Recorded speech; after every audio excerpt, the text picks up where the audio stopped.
What's up? What's up? What's up? Welcome to the show.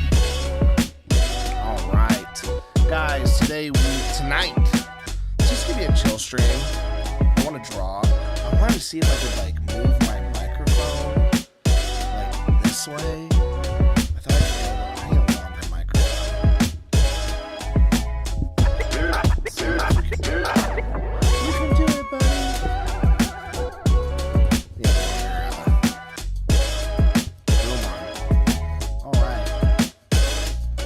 Guys, pretty chill, pretty relaxed. Just gonna be a draw stream. I wanna color this cover. Just talk, and we're just gonna have a silly goose time.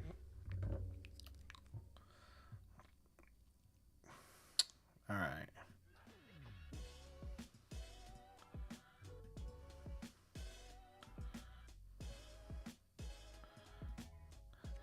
I don't go live as much as I probably should these days.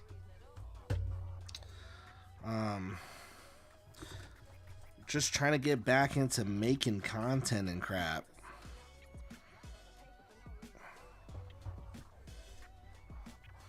Alright.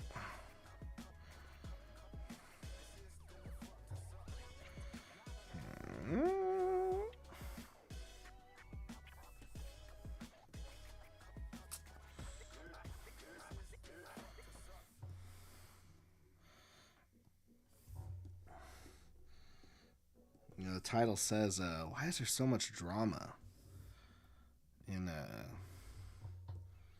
happening at the end of 2024? I think this is a broom, and that's her leg right there. Alright, just keep it like that.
Turn on the music a little bit. Let's get into this. Why is there so much drama happening at the end of 2024? I think what it just comes down to is this.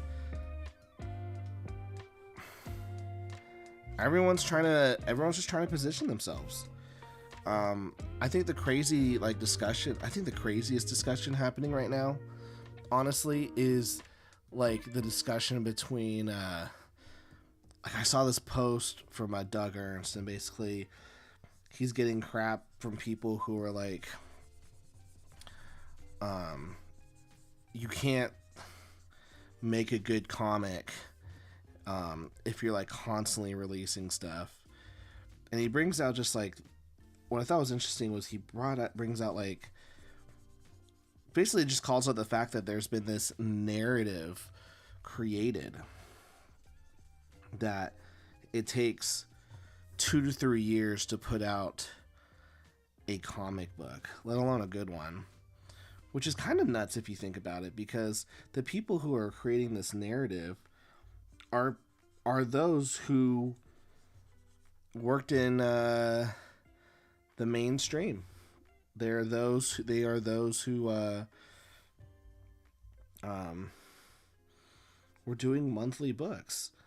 You know, are they saying that the books that they were doing back then are awful? I don't think so. What is all this crap? Alright, I'm guessing that this is a leg too.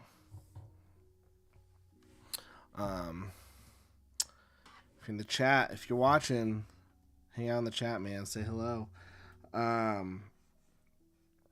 And so there's just all these narratives that are popping up, and I think a big thing is just the people are trying to create ground. They're wanting, they're seeing that they're quote unquote losing ground. They're losing quote unquote position.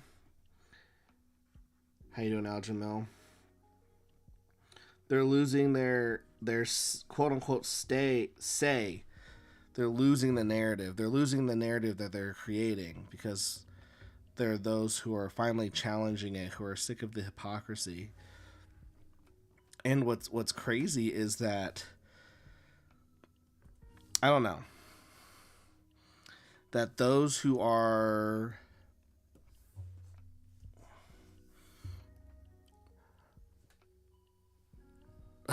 Bancroft saying that's going to be the topic of my next video.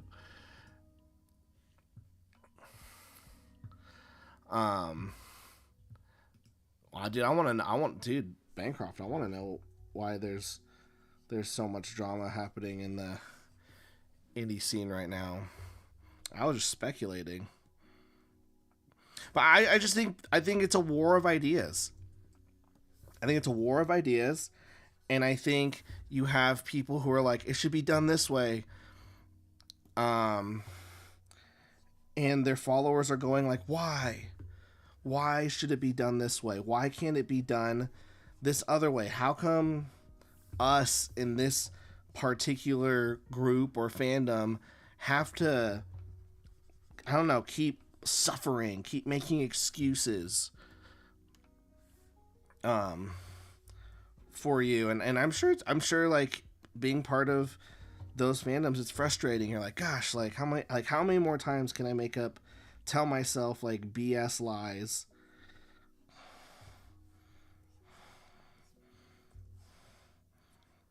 in order to cover up for the fact that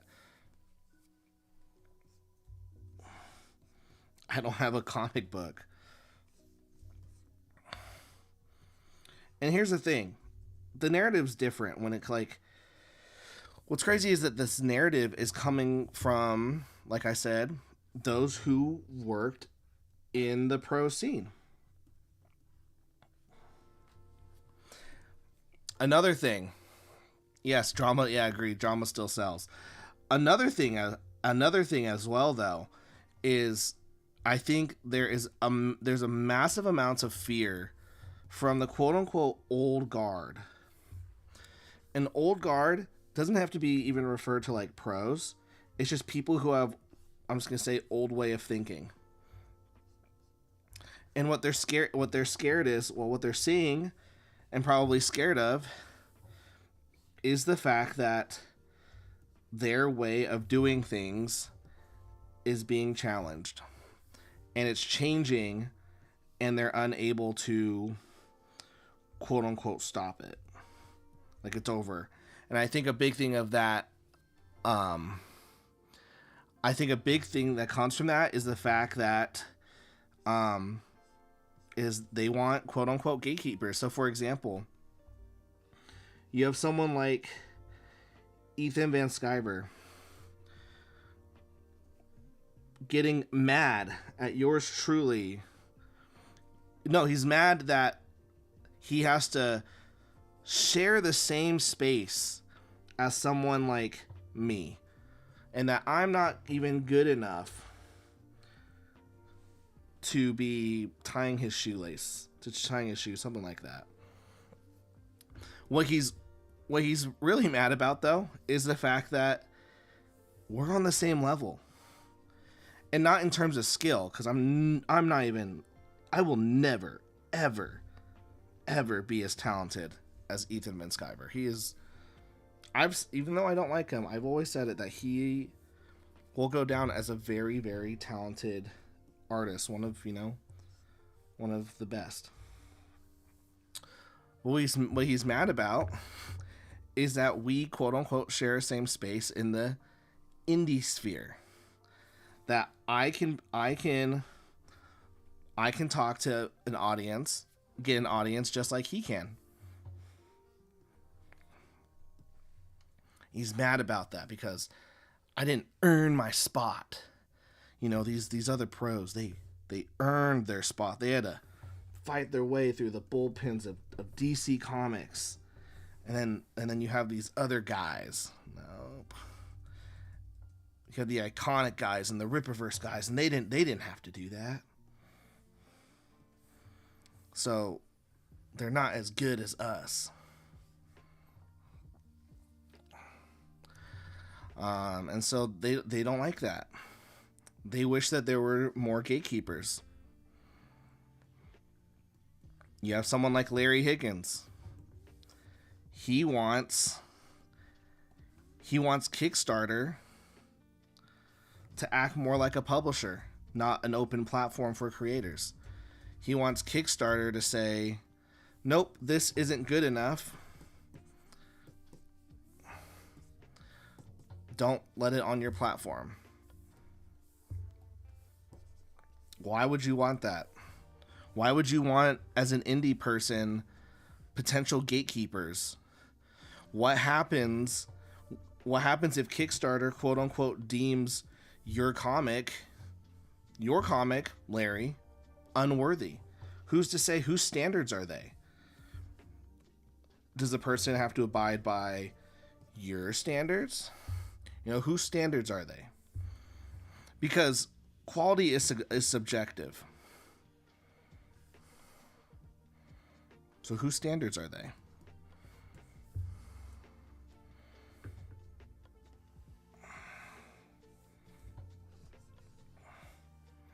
But once again, when you have someone like Larry, who is mad, Larry thinks that I am quote unquote trash. I don't deserve to be in his playground. And so because he quote unquote deems my stuff trash, therefore he thinks, Kickstarter shouldn't let me on the platform.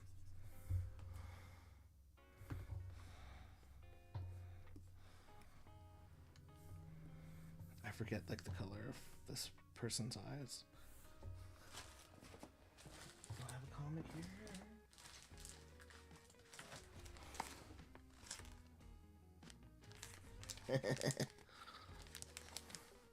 Sup, Specs? Okay, it's like a dark purpley.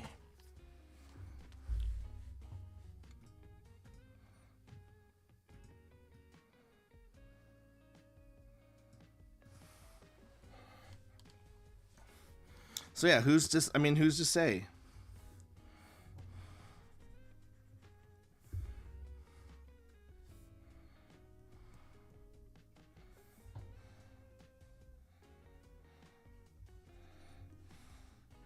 But they're just mad, They're mad. They're grumpy. Larry's, I think, last 2 campaigns didn't break 5 figures in terms of US dollars. And I think that upsets him. His last one didn't even fund. I know it was a cosplay cover, but I know he still invested money into getting the artist. So and so when you have someone like Larry who isn't funding, his comics are not funding, his last one doesn't fund, so then when he has to go, oh my gosh, my comic, I'm not saying he didn't say this, but when he's saying, I wish that people's were gate kept, he's probably mad that he probably thinks if there were people like Tyler who weren't on this platform, my comic would have funded, because no one could see my comic because Tyler's trash comic was there.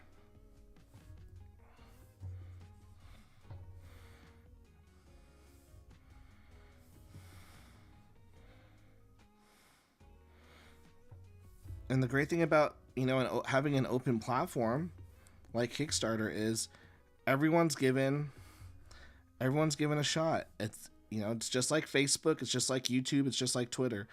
Everyone has a chance to post their comic and to get backers. What a great thing. What a great platform. Like, the doors are opening up for anyone. And guess who gets to choose? Not a corporation, not a company, not like some random editorial person. The people.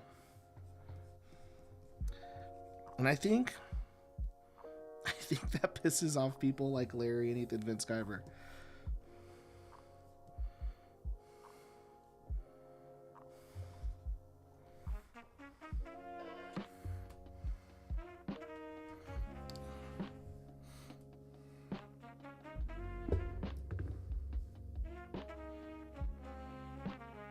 I think personal websites are the future. Without using crowdfunding sites or using them very little, you'll have to bring your A game for advertising. Oh yeah, 100%. Yeah. I mean, that the nice thing about Kickstarter and these crowdfunding platforms is it's kind of like it brings everyone together. But you're right. Like, your A game in marketing is going to be, can I bring people to my website? I mean, that's my current goal for 2025. Like, I built this new YouTube channel. It's got almost 500 subscribers. My first video I posted this week, it's got 2,000 views. My goal is to build a non-crowdfunding audience.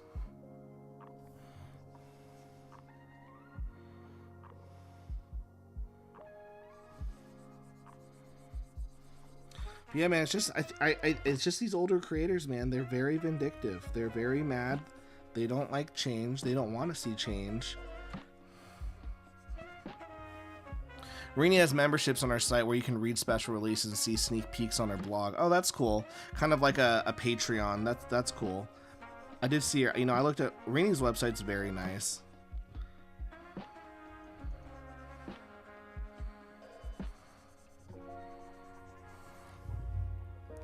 What's your plan to build a non-crowdfunding audience? So I started I started a brand new channel, and the content on there is completely different than the content I do on Draw and Talk or on Twitter. It's still all comics and manga related. But yeah, I'm just starting a new newsletter. I have a different newsletter on there. It's like a different website. And I try not, and the reason why I haven't really talked about it, like what it is to people, is because I want people to organically find this. I don't want any part of like the YouTube drama crap that goes on in the Draw and Talk side to touch that. But also I want the audience to care about one thing and one thing only, and that's the books. So starting with that, building out like a whole new newsletter for that and website, and then by the time that the thing gets like functioning a little better, my goal will then be to incorporate like some ads in there, and then start building out that newsletter a certain way.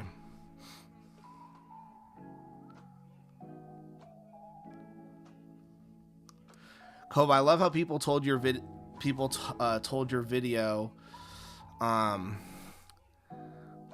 it go? I lost the comment. Oh, that you were saying you're too busy to make comics, but you stopped making comics. They couldn't wait to react to the video. I know, dude. Everyone who reacted to the video, didn't watch the full thing at all. They just got a hate boner and were like, yes, this guy's finally done. I'm like, what are you talking about? It's not the case at all. And also, there are people acting like, oh, the reason why he stopped is because no one's buying his work. That's not the case either. They acted like we were pouring under a bridge. Yeah, like it was crazy. I'm like, what are these people absolutely talking? Like, what are these people talking about?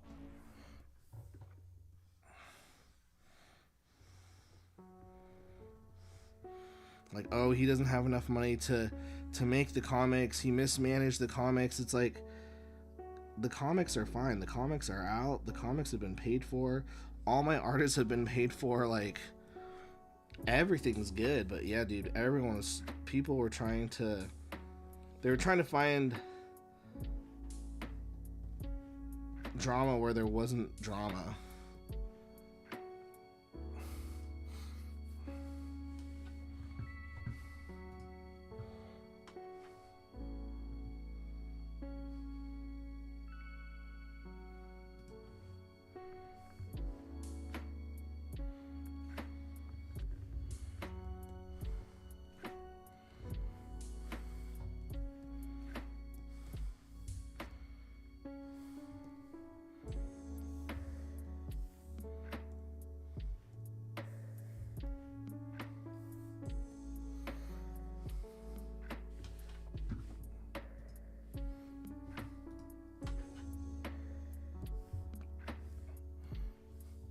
You know, a lot of people are acting like, oh, Tyler's not going to be making comics next year. It's like, peoples, I've got, as of now, I've got like, let's pull it up actually.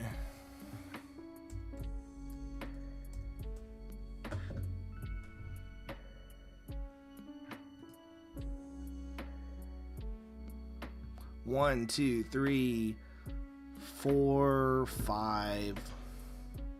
If I'm lucky, I'll have 6 to 7 releases next year. And 1, 2, 3, and 4 of them have already been paid for and made.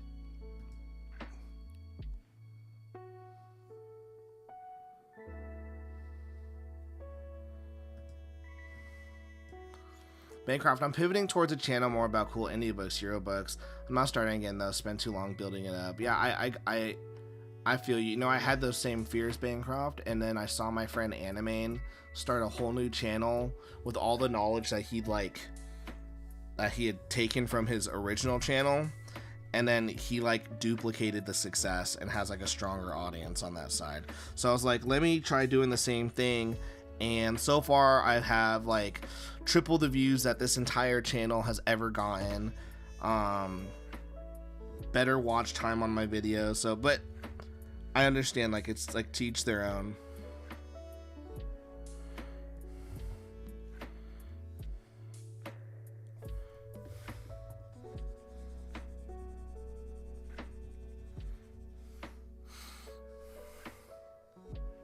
Larry just needs a day job to keep him off the internet 24/7. If he doesn't have a job. Larry does not have a job. He's attempting to make this full time, his comics and his YouTube. But from what I hear, if these comics don't do well the next couple, he's gonna have to make some decisions.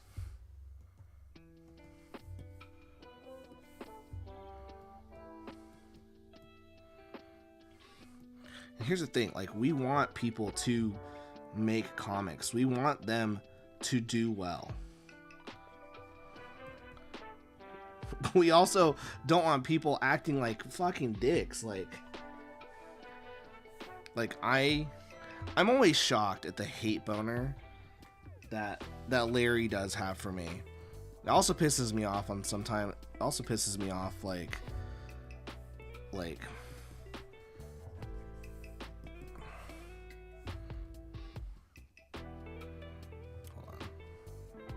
yeah, he has like the biggest raging hate boner for me. I honestly don't get it.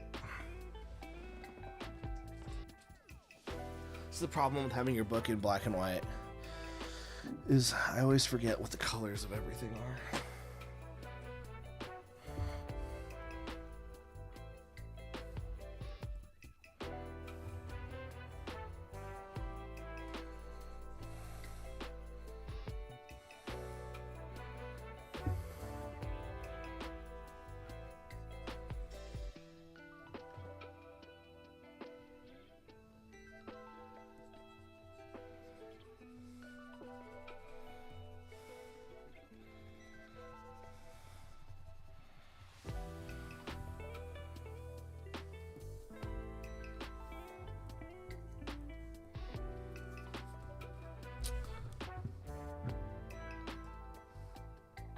I mean, man, I wanted to bring on Larry on tonight.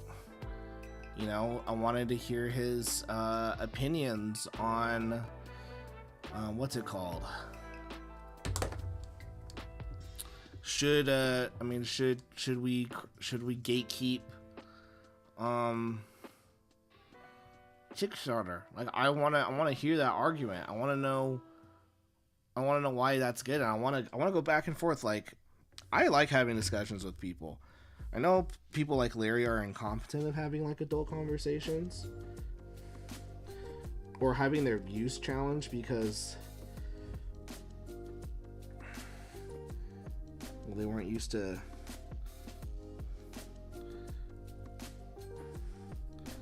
having people say no in their life. But yeah, I'd love to have a conversation about why we should, quote unquote, why Kickstarter should have a quality control to their. I just don't think someone like Larry or anyone who has this opinion would I don't think they see the dangers in something like that, of taking away an open platform like that. Like, one, it's massively confident of you to think that your work would be approved by whoever's running that shit.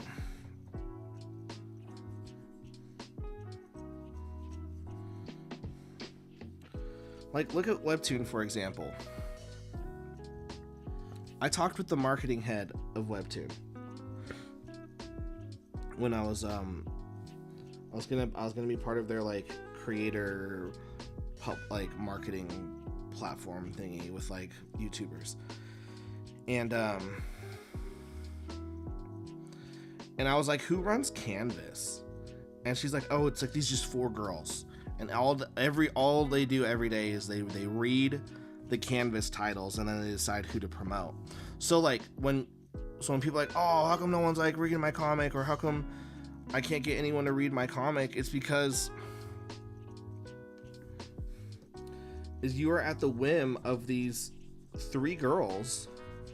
It's probably more at this point, but you're at the whim of these 3 girls who if they choose what they like, it's their biases. So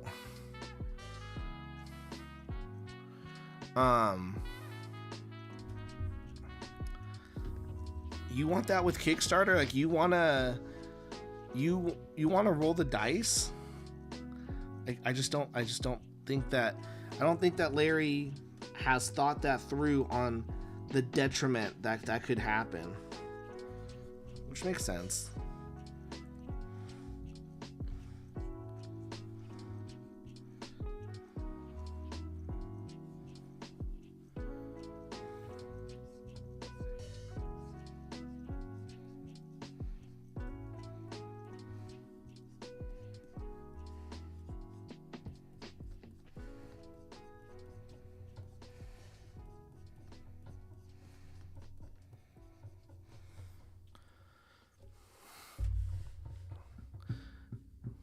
Kickstarter isn't a publisher, it's a platform. Exactly. Well, someone like Larry, he wants Kickstarter to be a publisher, and that's not how it works.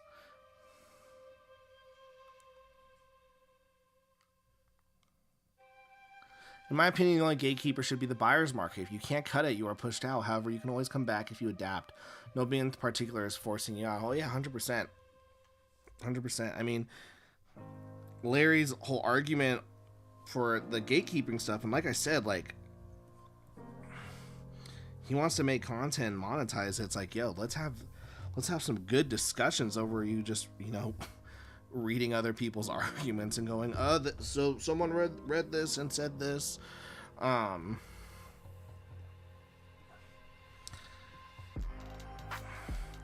he says that the reason why this bad is because then people are unable to back the projects that they would want because there's too much trash on the platform. If there's too much trash on the platform, it means the best projects are not being seen. And my counterpoint to that was like, if your stuff can't compete with the trash, then like, does that mean that your book is trash? And I mean that with like all sincerity. Like, if you can't compete with the trash that you say it's on the platform,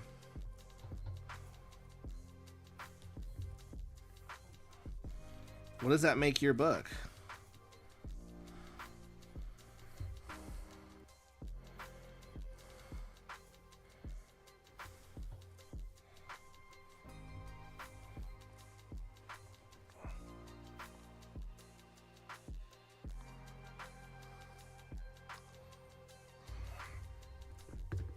Hova, if you want sponsors and they're not reaching out to you, you should reach out to them.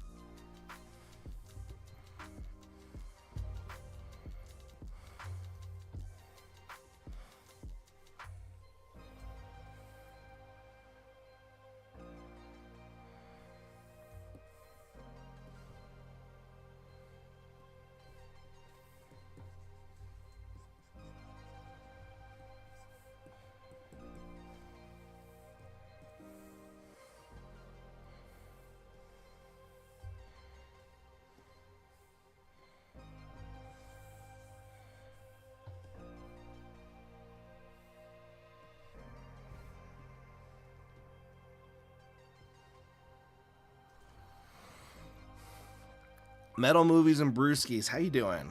How you doing?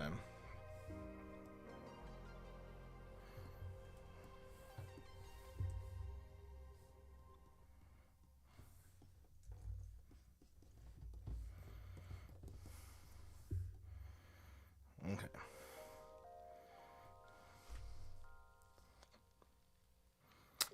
You don't want to give power to gatekeepers because the person keeping the gate will change eventually. It's why you should never give government more power. I mean, there you go. Like, once again, it blows my mind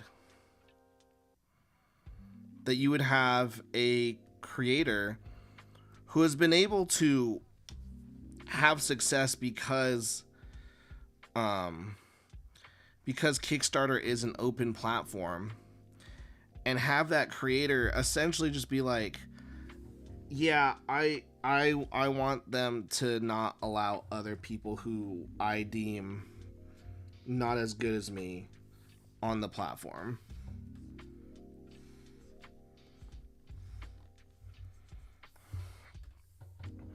Even, and then, you know, let's put gatekeepers on here. Like, let's have people, it's nuts. Like, once again, I don't think someone like Larry has thought about the dangers of that. Granted, he's Canadian.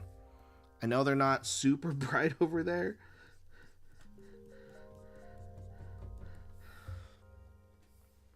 but even then, like, at some point the gatekeeper says, nope, you can't do it. Like, what if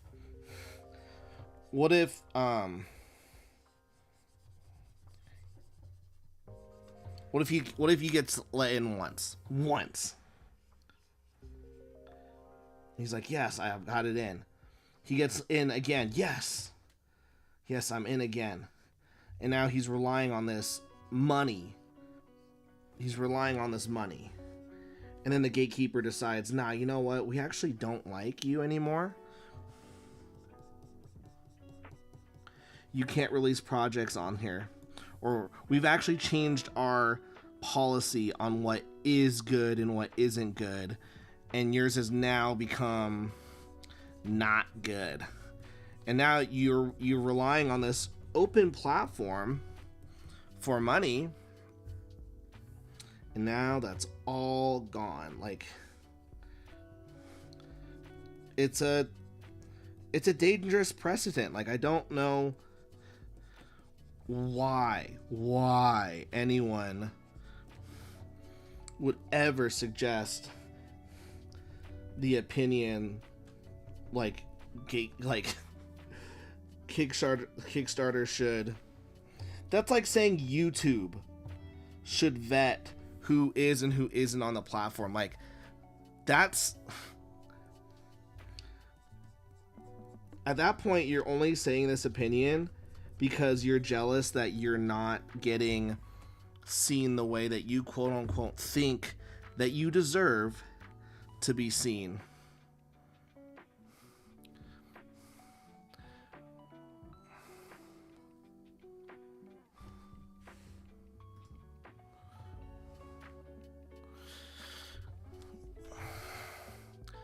I thought Noebi's comics were in the shops. Yeah, man. He's published with AP.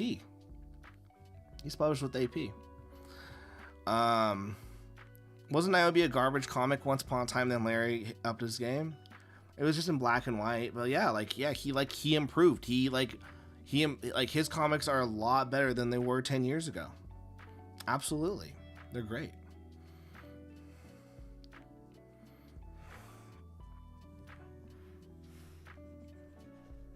But I think Larry's frustrated. I think he's mad that he's not getting the quote unquote maybe attention he thinks he deserves. Because, you know, there's schmoes like me, like Tyler, who are on his platform putting out shit books. And because of those shit books, Larry is unable to fund his comic. I mean, his last comic didn't fund. The one before that did less than 10K. The one before that did less than 10K. And I know that, you know, Larry, and like US, like they did, it's different in Canada. I measure things in the dollar.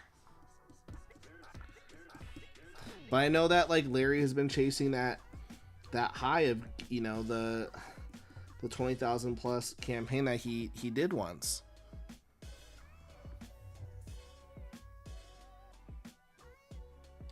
Larry doesn't like that there's so many comics on Kickstarter.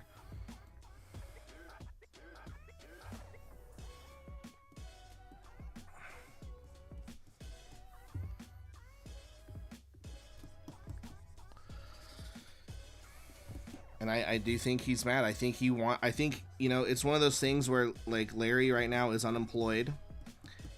He's giving this Kickstarter thing a go, this comic thing a go. He's not probably making enough money for it to actually be something. And, you know, he's probably very frustrated that he's probably sees the writing on the wall. He's gonna have to go get a job. But if those horrible creators like Tyler weren't on my platform, I would be doing well. That's why I need gatekeepers. Need them.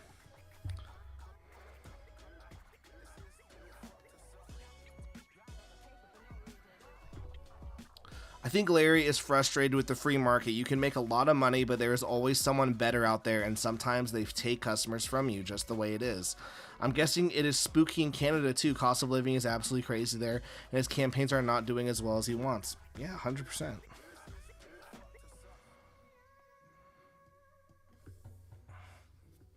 Alright, I gotta pick a bat. Before I do this, I gotta pick a background.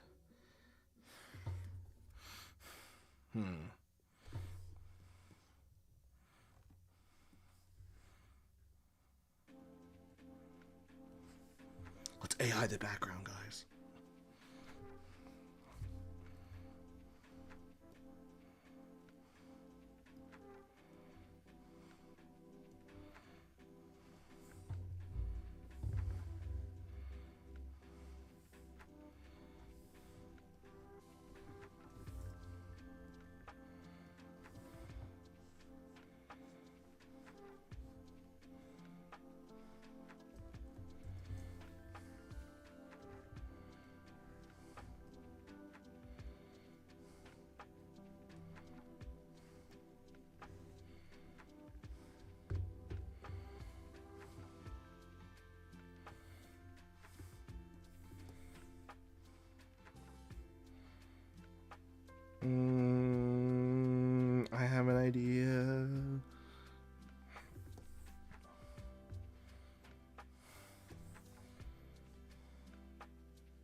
What advice would you give to Larry to get him back to 20K or more?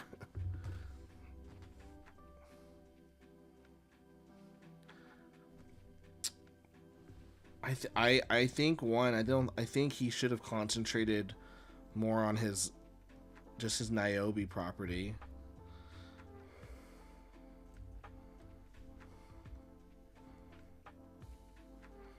Oh, why is this not cooperating?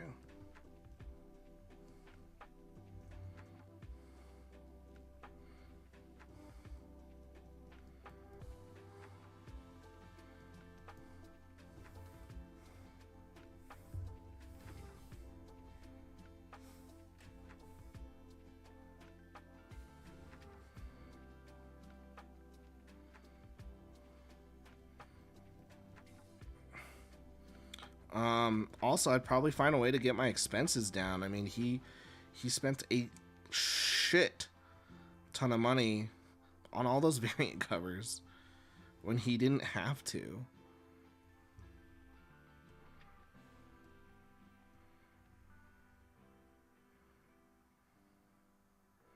All right, there we go. Finally. All right. So then we can go like this. Maybe we should do it like up here. And then we can hit multiply. There we go. There we go.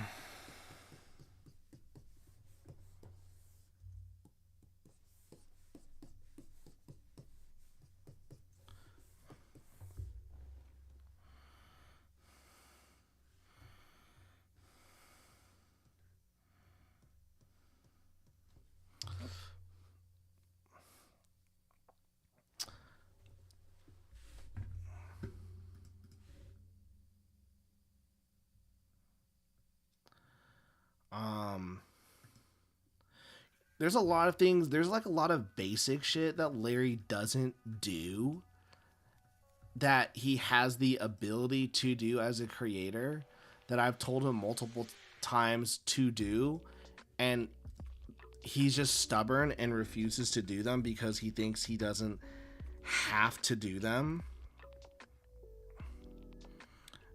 And the stuff that he could do, the stuff that he could do would honestly be absolute game changers for him. Like I honestly believe that if he did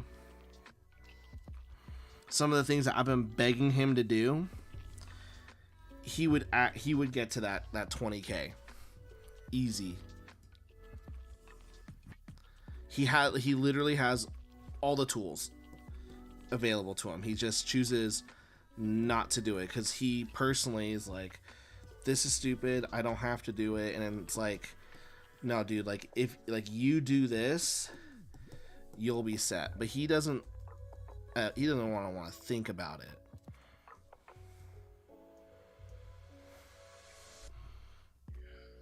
Which is sad. It's stuff that all creators, I think, it's shit that all creators could easily do. Gotta figure out where to put this fucking logo.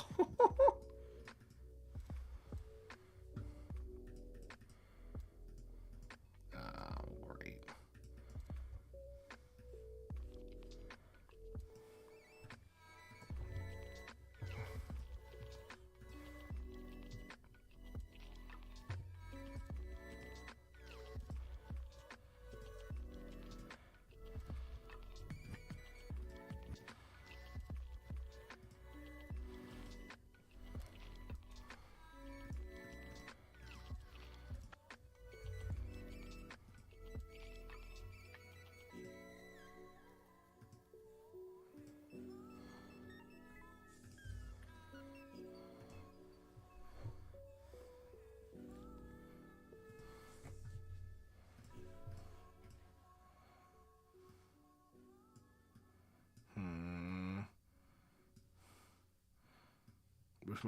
This might need to be a virgin variant.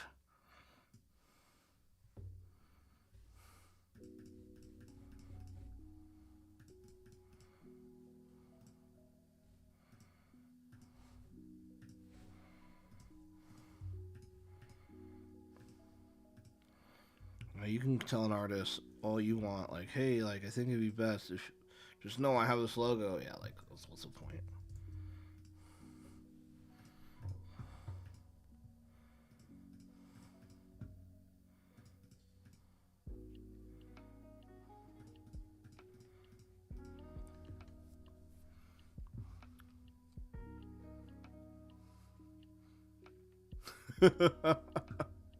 The lesbian flag? No.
I can't imagine doing something I find fun as work. I think that would make me hate it. I would always need some kind of regular job.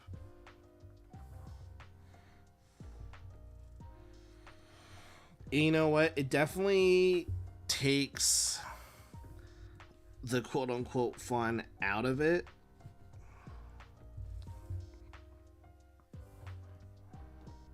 Because then you're like constantly chasing. I don't know, you're all like, I mean, that's why you hear about all these like YouTubers like burning out and crap.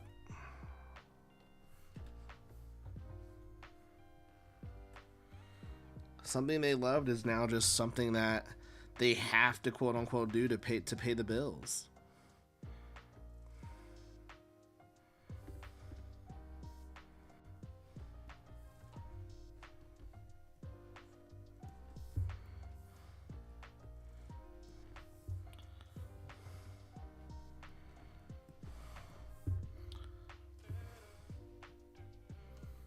What if the real drama was the friends we made along the way?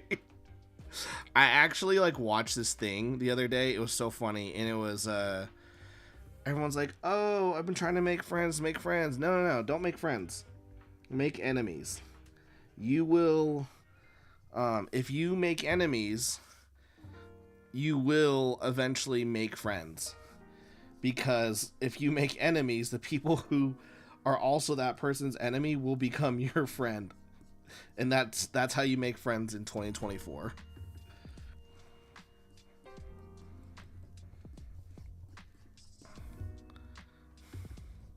And they're also like enemies is also how you keep your life quote unquote interesting. Like if Batman didn't have the Joker, Like, his life would just be boring. I don't know. I thought that was funny. It was a TikTok I saw.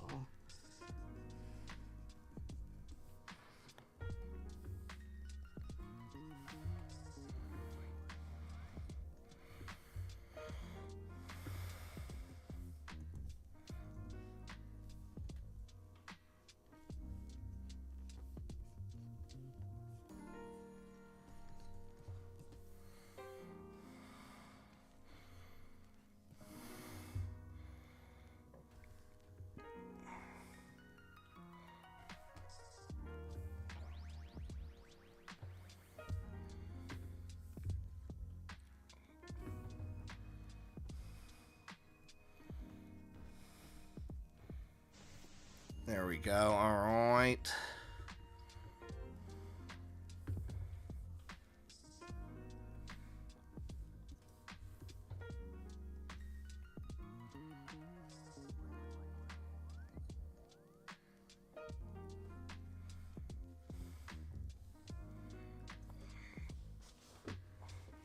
It's not a bad idea, Rezik, actually. We could try that.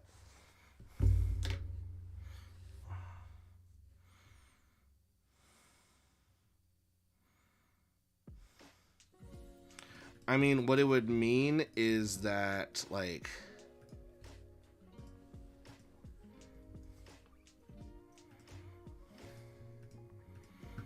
so either, like, let's get the logo in there. So it's either, it's like this, and I would have to redraw this part, or I bring this down, but then we lose a lot of the detail.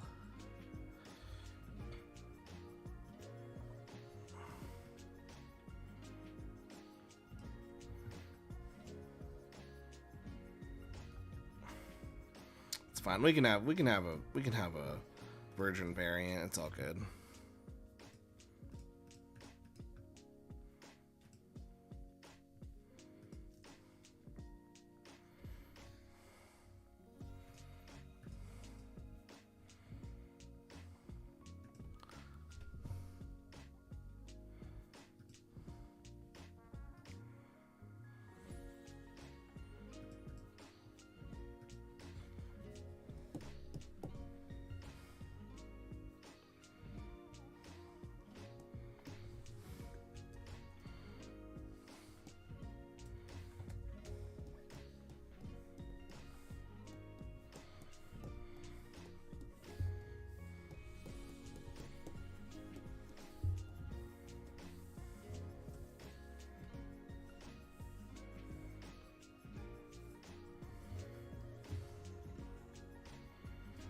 Sparkle. Let's do another one. Add glow. Let's get, like, I've got this nice effect right here.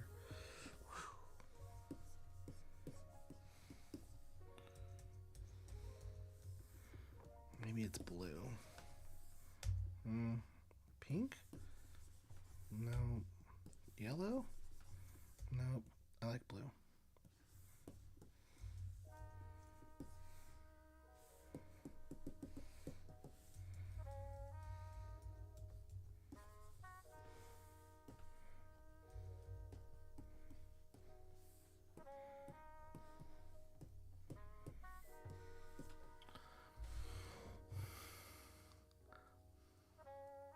The tile looks amazing. Did you create that in Clip Studio or import it from external software?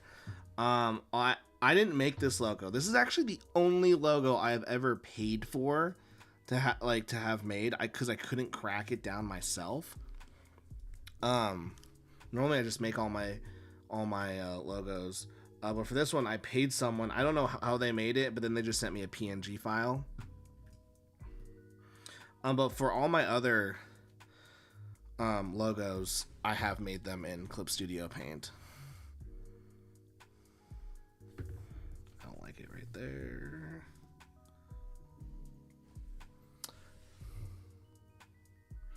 You would think that the amount of time people do on drama could be directed, I don't know, any other form of advertisement.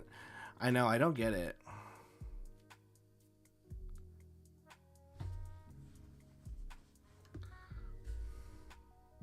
Woke up with one of my kids at 5 a.m. here, so I've managed to make my first live stream. Hope things are well. Oh my gosh, 5 a.m. That's rough. I'm with you, dude. I'm probably gonna have my kid's getting sick. My kid always gets sick during like right before the holidays. It's so inconvenient. So I'm gonna be with you on that, man.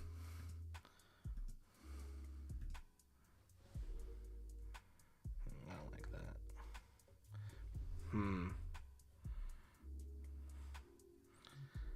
I'm now at the point where I'm like, I could do too much, and I don't know if I should. But let's just try it out. Worst case scenario, we just don't. Let's see. I like this kind of orange.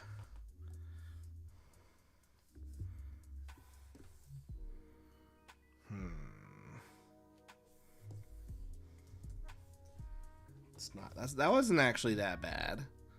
Let's try it like this.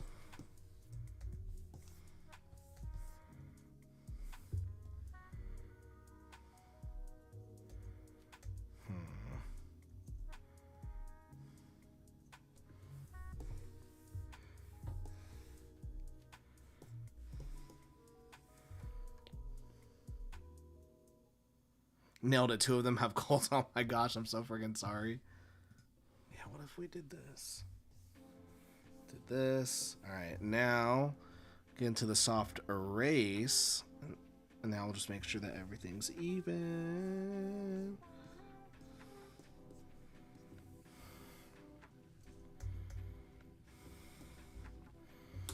And then what we could do is we can give like some texture to the background.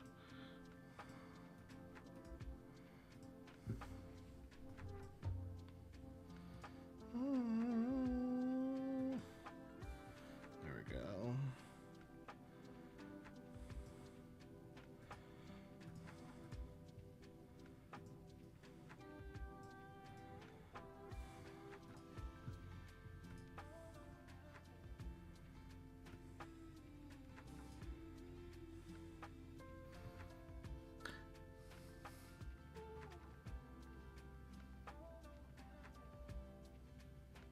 Yeah, Rezek, I don't know if I think I've tried it, honestly. I remember I tried drawing the skirt the other way. I didn't know if the artist would want me to do that, but I was like, I'm going for it anyways.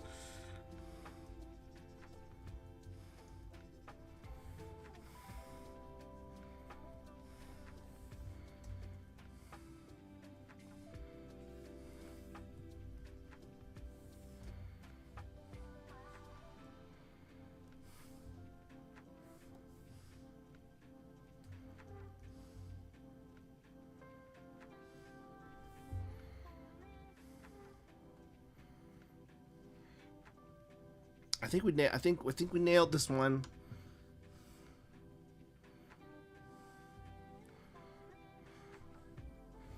I mean, maybe I could add something to the hair. Aljamil, I think your art keeps improving. Thank you. I think so too. And that's like the thing. Like that's the thing that like bothers me about like a lot of the discourse that happened about me this week. It's like I draw in my free time.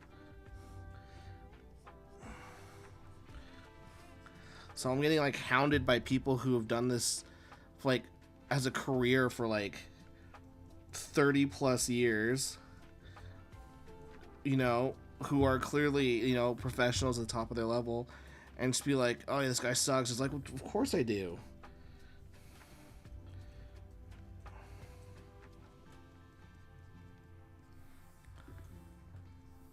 But I'm improving.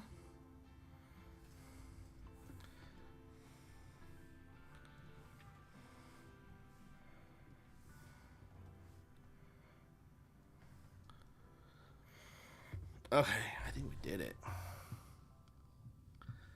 think we did it. I think this looks good. I lie. I think this might be too pink up here. Where's the soft?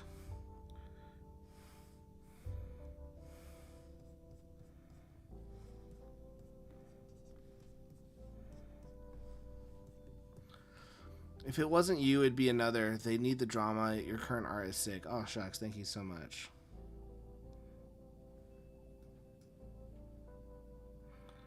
All right, I think we did it. I think this looks good. The only thing I can think of is like adding like a moon, but a moon would make no sense.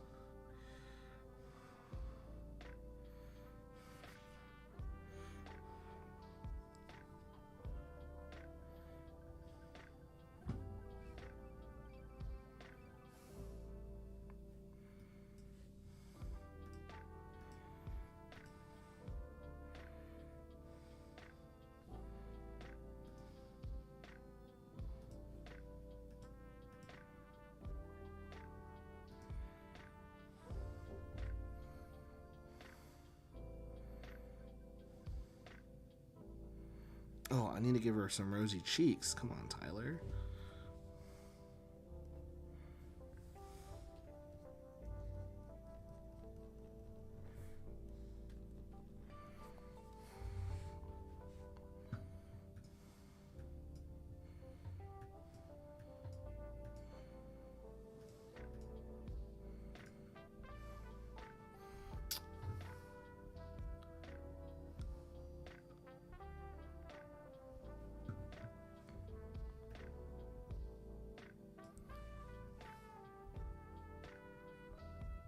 I think Ethan's art is good, but he wastes his talent drama farming about Eric July on YouTube. I agree.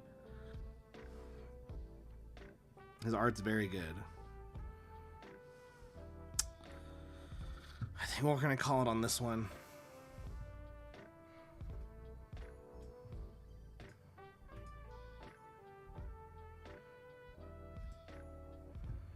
All right. 1, 2, 3, 4, 5.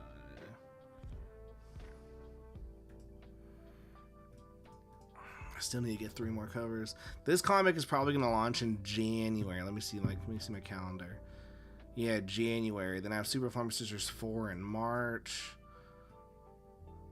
Bold Assassin 3 in May. Possibly Samurai Penguin Blade in June. It's up to Donald. My Sexy Witch Academia number 4, August. The Girl with the Megafist Volume 5, hopefully in September, maybe sooner. Bold Assassin number 4 in November. That's the 2025 goals. 2026 goals would be like My Sexy Witch Academia Volume 1, Super Flower Sisters trade paperback, Bold Assassin number 5, My Sexy Witch Academia number 5, Girl with the Megafist Volume 6, My Sexy Witch Academia Volume 6, and then 2027 would add Bold Assassin, trade paperback, Girl with the Megafist 7 and 8, Our Music Kills Kaiju. That could be moved to 2026. Like, guys, like, everyone who was like, oh, he's quitting comics, it's over. It's like, I'm not stopping making comics. I've got like 2025, 2026, and 2027 already panned out.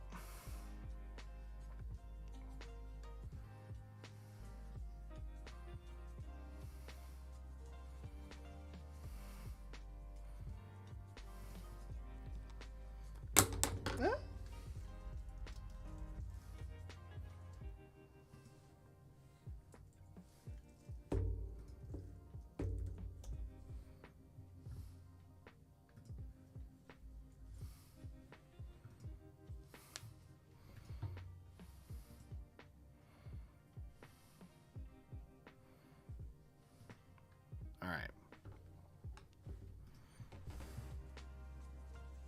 And like all the art that you're seeing right here, that's unfinished. It's all finished.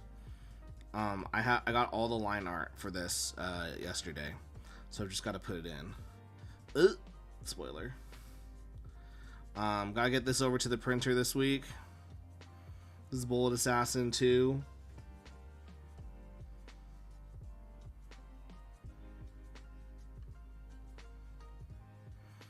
Story by Tyler Carpenter, art by Tommy Artegia and Tyler Carpenter. Like, that was another thing, is like, they're like, oh, like, the reason why Tyler sucks is that he spends so much time working on drawing all these other series when he should just concentrate on drawing one series. And it's like, I only draw one series. I hire out every other series that I do. So it's like so many people just having hate boners without having like the actual facts.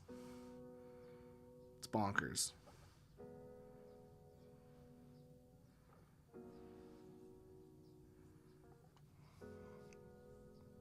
All right.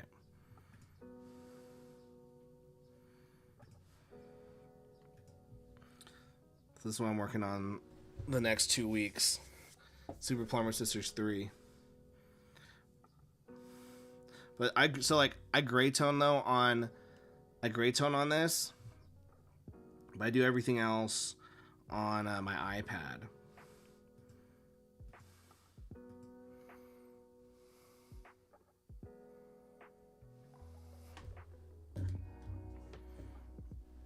All right. I've done enough drawing today. I'll do more later. Let's get into the stuff that we want to talk about, guys. Let's get into the drama. You don't want to get into... You guys want to get into the drama. Let's get into drama. All right.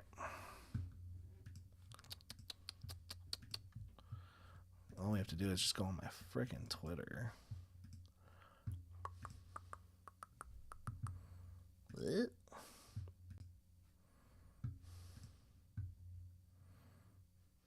see.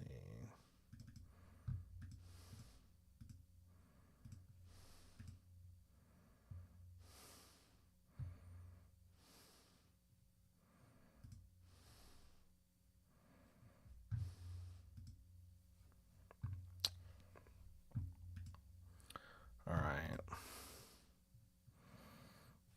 This is what you guys want to see. You. Aljamel, they were hoping that you would quit completely. That's what I was picking up. They wanted to glow and say how they were right. Yes. I mean, and I just don't get why, like, what I've done to deserve that, why they're so mad. But, let's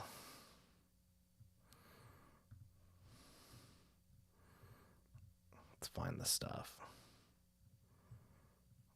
Also, guys, shout out to Plaster Harris, who has, it's Narwhal. And, man, go him for working with Mark Millar. It's freaking amazing. Oh, yeah, there's the EVS stuff. All right. Also, like, shout out to everyone who reached out to me. Guys, like, I won't, like, show it or talk about it more, but, like, Doug Ernst reached out to me during all of that and just was, like, just send me, like, the nicest, like, audio message, and really appreciate those guys over at Iconic Comics. But yeah, I mean, a couple talking points that have been happening.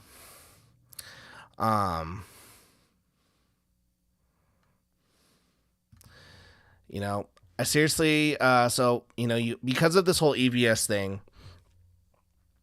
it brought Larry out of his cocoon, and Larry's now this beautiful butterfly who's like just so excited that someone like EVS is like, yes, he's shitting on him. I've been wanting this. And Larry is retarded. And so, but a couple claims. One, I'm a tourist and I'm a fraud.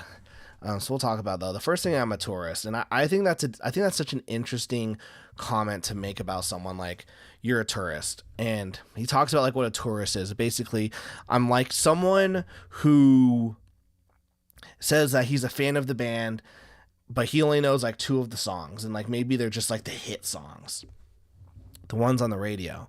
So I'm a tourist in comics,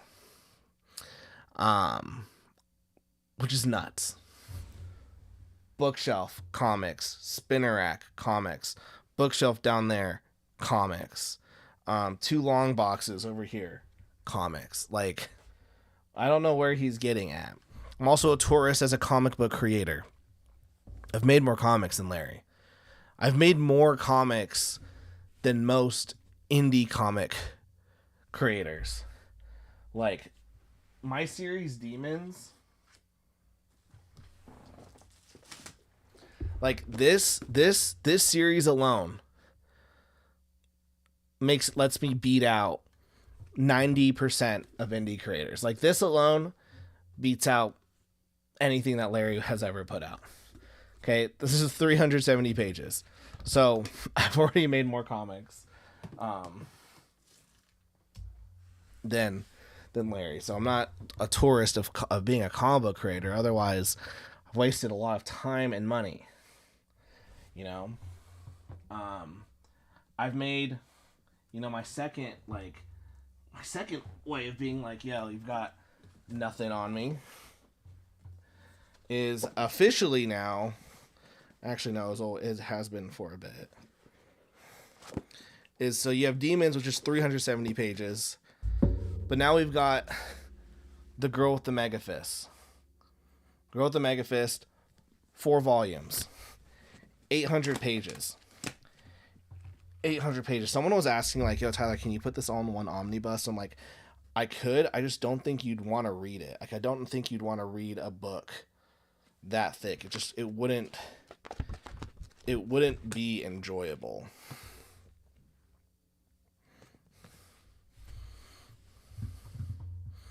So, like, comic book tourists, like creator tourists, I just don't get where you're saying that.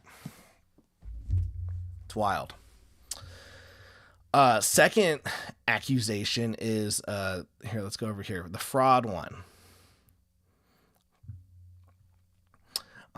Fraud because I bamboozle people with my interior art, because when people buy my books, I make sure to hide the interior art, because the interior art that I do is that of a 2-year-old. So here's my Kickstarter stats. Okay.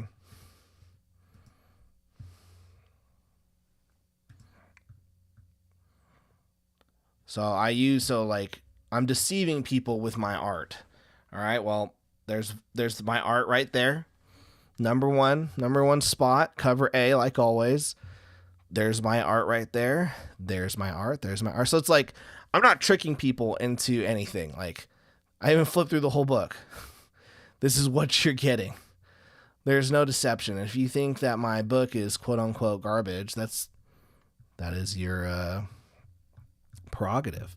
I don't hide anything. So to say that I'm a fraud is, like, I hate that word. I hate the people saying I'm a fraud. That's baloney. And this is coming from the guy who has like 12 variant covers. Okay, yeah, right here, look. Main cover right there. Main cover right there. Showed my variant covers. Boom. Showed my art. Showed some more of my art. Like, he's like, oh, well, you didn't show all of it. It's like, dude, my books are 200 pages. 200. I'm not showing everything. Look, this is a comic tourist. So many books.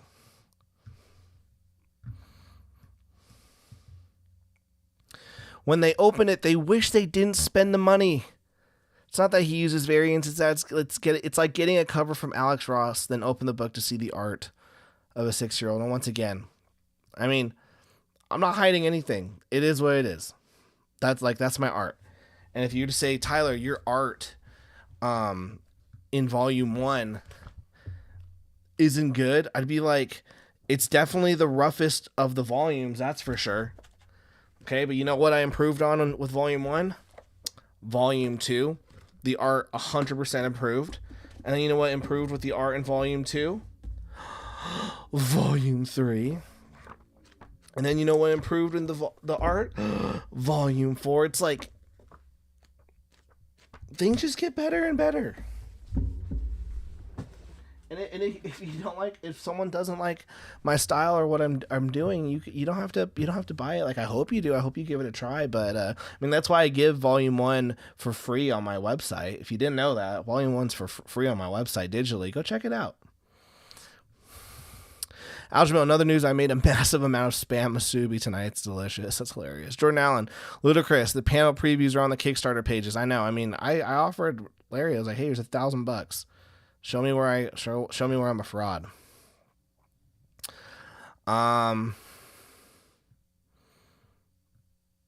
There we go. This one's interesting.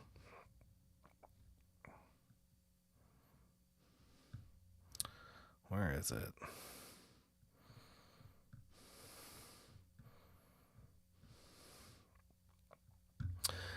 You know, I plan to sell the books I got from Tyler. You'll make no money on eBay. But before I do, I should do a video on the very bad art on these books and how I feel. Kickstarter needs better quality control when it comes to being allowed to list on their platform. In every single industry, there is quality assurance. It's called QA. Ooh. Even Marvel and DC have it through their editors. Folks, we are at a stage in comics where just getting by, spelt wrong, isn't good enough, and your shit has to be stellar. Tons of spelling and grammar mistakes. Larry, I don't know if your writing's gonna win you any awards right there, grammatically.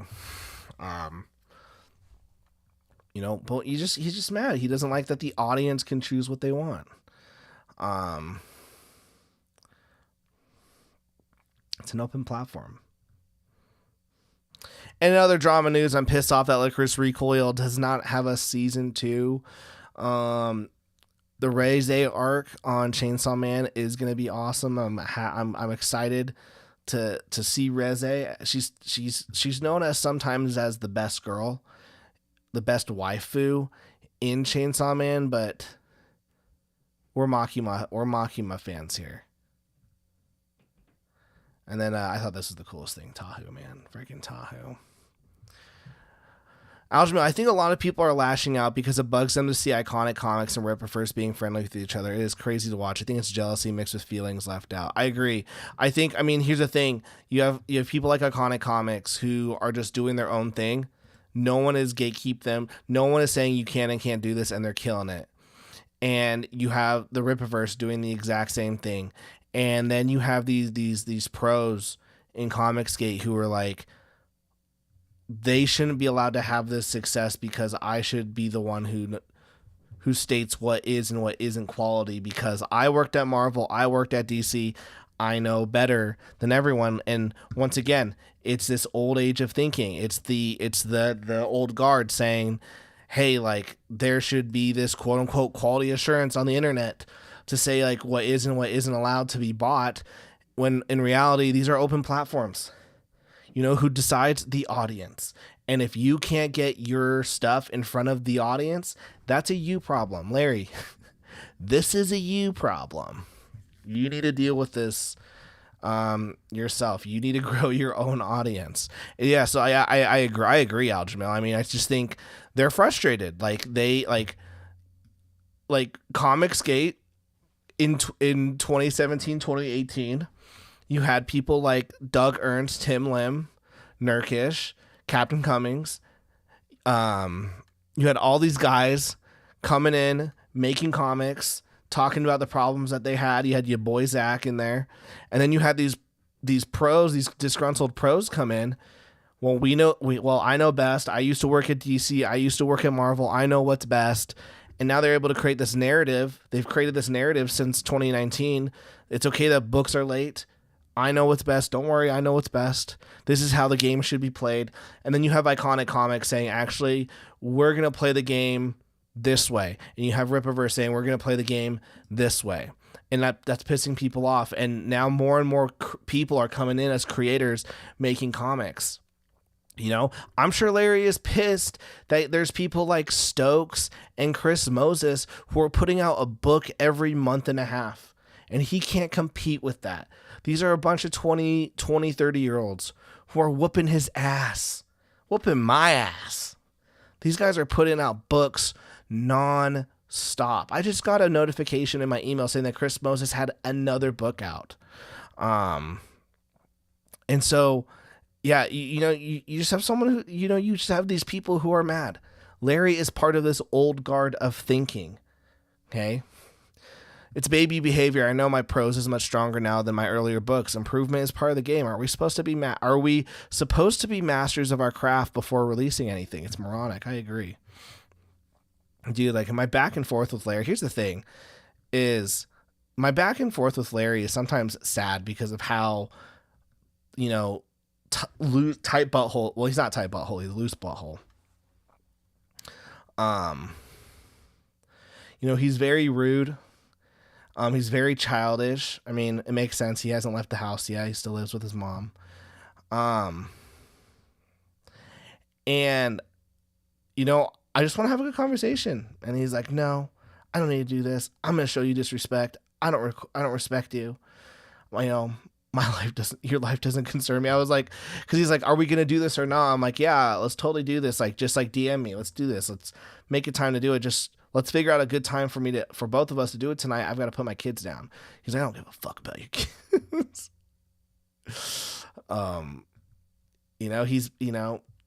He's pissed that I don't,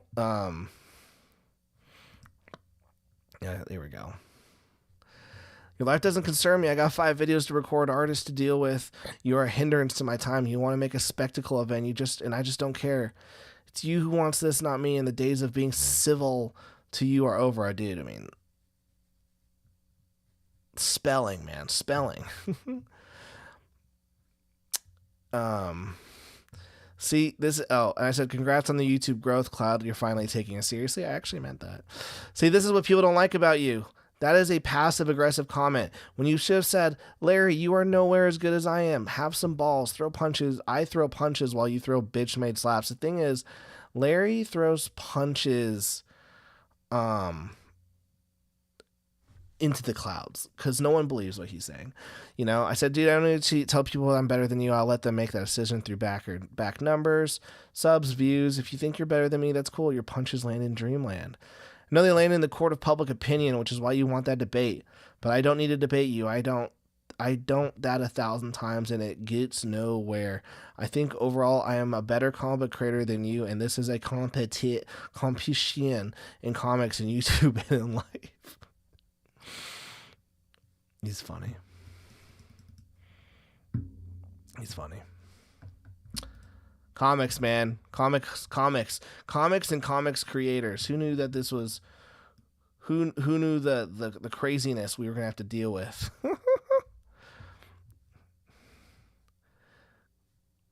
Kickstarter is not... Look, we got Larry here. Larry, do you want to jump on the stream? I will send you a link. I'll open up my StreamYard if I still have it.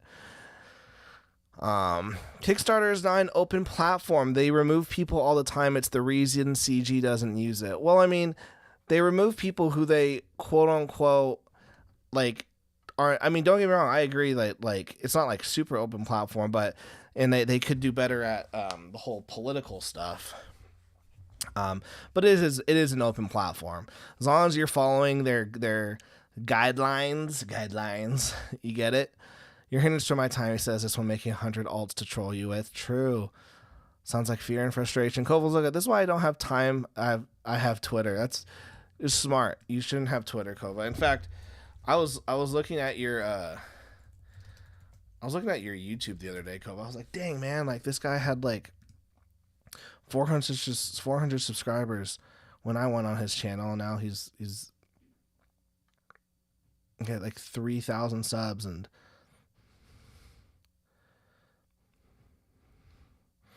you've had some videos like pop, like this one, 251,000 views. Gosh, freaking dang it.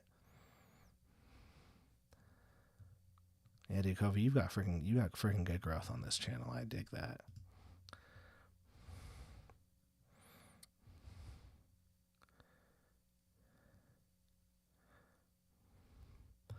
No, it's not an open platform. You have to submit for review each and every time. Yeah, correct. Yeah. But you have to, but as long as you follow their guidelines and as long as they're not gonna, as long as they follow their guidelines on their platforms, they're gonna let you do it. They're not there to judge the quality of the comic. They're there to make the review is to make sure that you are in compliance legally with their terms of service.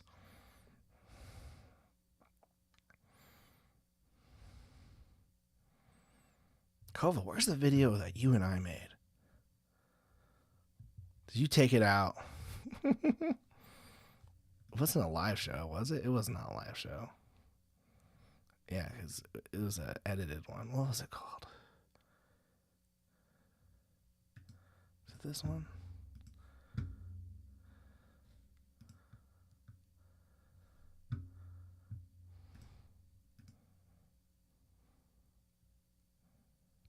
Nope. I can't find it. It's the one with the comic book guy and the thumbnail from The Simpsons. Oh, okay.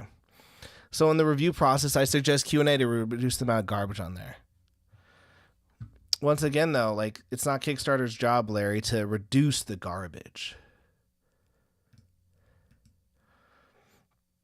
Because who's to say what is and what isn't garbage?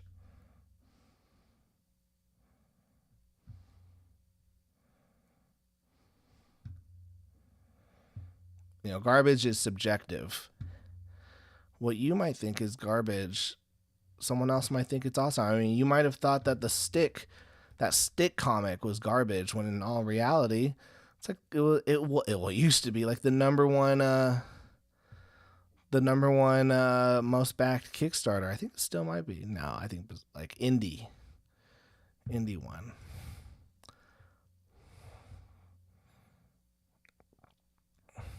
Yeah, Kickstarter isn't just for comics. I think people like forget that as well. Like, Kickstarter is this massive, massive platform. Like, comics is probably like the tiniest. It's probably like the tiniest part of Kickstarter. Like, let's go to Kickstarter. So, like, let's just go.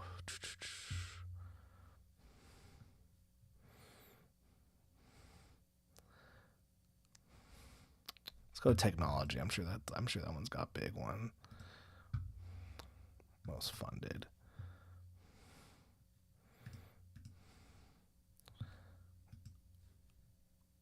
12. All right, so you have 12 million. 12 million. Larry, you can just say that you're jealous that other people are doing well on Kickstarter and that you don't like their comics. It's okay just to admit that. So you have 12 million on this one. What's Brandon Sanderson on? Is his under publishing? Most funded. Yeah. Dude, Brandon Sanderson just coming out here with freaking bangers. So this one's set almost 7 million. This one's the 40 million one, 41 million. This one's 1 million. Nice, dude. This is just novels, man. That's awesome. Let's go to, like, what's the most published in journalism?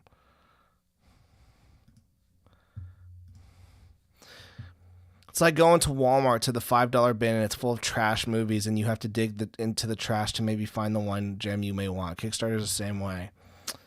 Then make sure that you stand down in that $5 bin then. Or find out a way to not be in the $5 bin. All right, this is 500,000. Let's go to design. I thought the technology one would be more, honestly.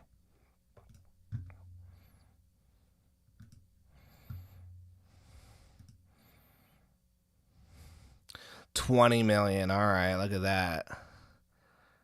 20 million on this. All right, let's go to comics. All right? So we're talking about like 20 million.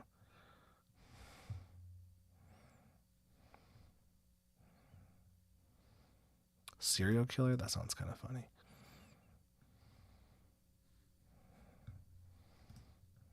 It's the comic section. So let's go most funded. The G.I. Joe one. What was this?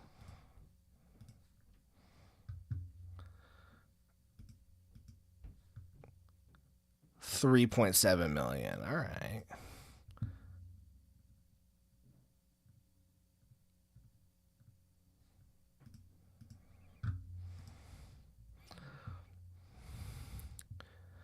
Except the $5 bin has an algorithm that pushes at the campaigns that make Walmart the most money.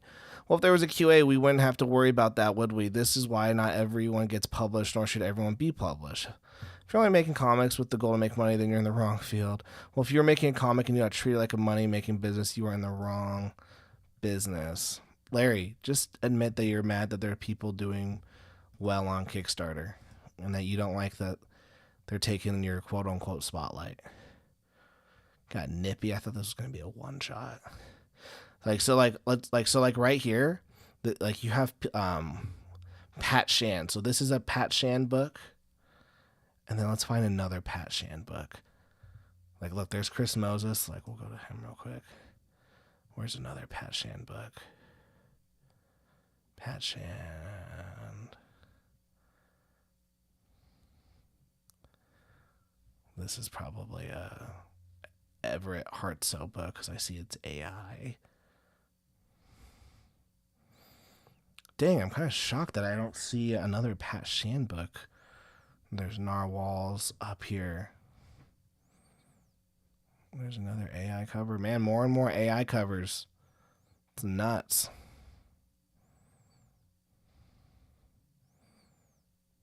More AI art. Jeez. It's happening, guys. A lot of AI art. Let's go to popular. Tyler, I'm not mad. I just think there's too much trash books like yours. Tyler's a troll. Get over it, man. So serious. I say I shouldn't let you on as a draw like a child and gets you all out of shape. Don't you get it? No, I'm fine. I'm fine. You're the one that thinks that I don't. Oh, there's another. There we go. Here we go. There's our Pat Shands. Pat Shand. Larry, I don't care that you think I draw like a 6-year-old. Because I don't. That's the best part of it. I just know you're upset. You're going through some stuff, and I have sympathy for you, kind of. Not really. This is the only... I gotta check this one out. There's not a lot of book... Like if you're not able to stand out within this, like, that's your problem. Like... One, it's all about, like, one, do you have a good title? Do you have a good thumbnail? Kind of same, like, thumbnail rules. And then can you bring the eyes? Like, I'm trying to see which ones are, like, bringing attention that I might want to back.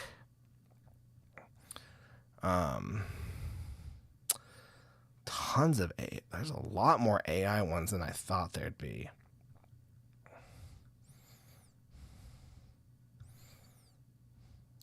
Cheeky Comics. It's another Pat Shand.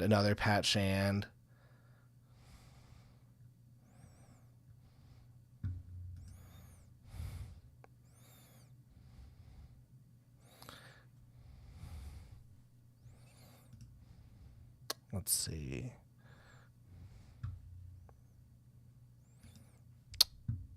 Another Pat Shand. Also, see, just prove my point. Look how long you had to look to find what you want. A lot of trash. It's not a lot of trash, Larry. It's just a lot of stuff that I personally am not into. But someone might be, look, another Pat Shand. Damn, Pat. This is Isaac. We got Chris Moses. Jeez, Carissa Grant. Like, it's got nothing to do with this is trash. Like, look, this is heavy metal. This is AP. This is Bone. This is Chris Moses. Like, it's just stuff that I'm personally not interested in. It doesn't mean it's crap. And if like, Serial Killer looks interesting.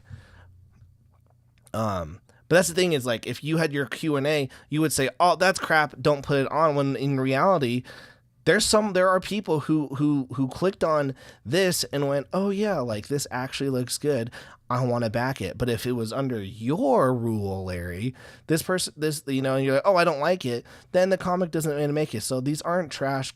These aren't, just because I didn't click on it doesn't mean that they're trash comics, Larry. So get over yourself.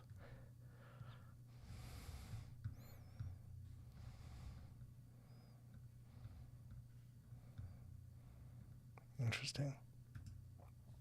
This one's kind of cool because it's like Pokemon.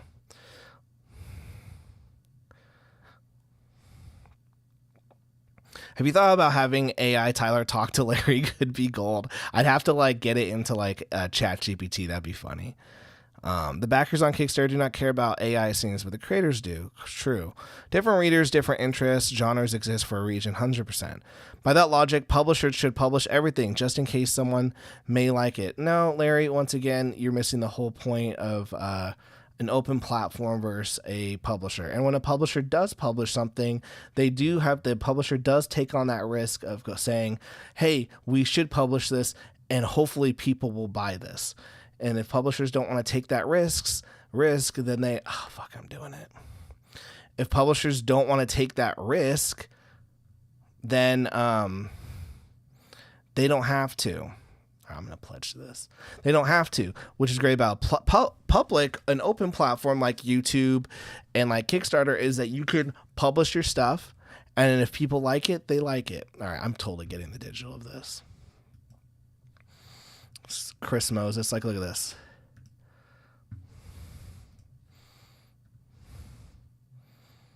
Like, I think he did 1, 2, 3, 4, 5, 6, 7, 8. I think he did 8 projects this year.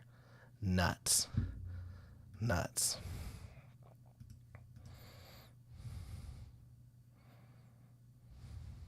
So as Kickstarter, they want to make money, don't they? Yeah. So that's why they let anyone put their shit on there. Larry, you can just like not get on the chat, and you could like get on, and we could have a discussion like adults.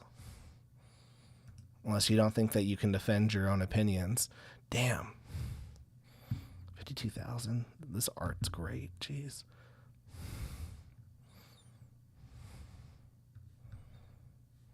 Fuck. It's expensive.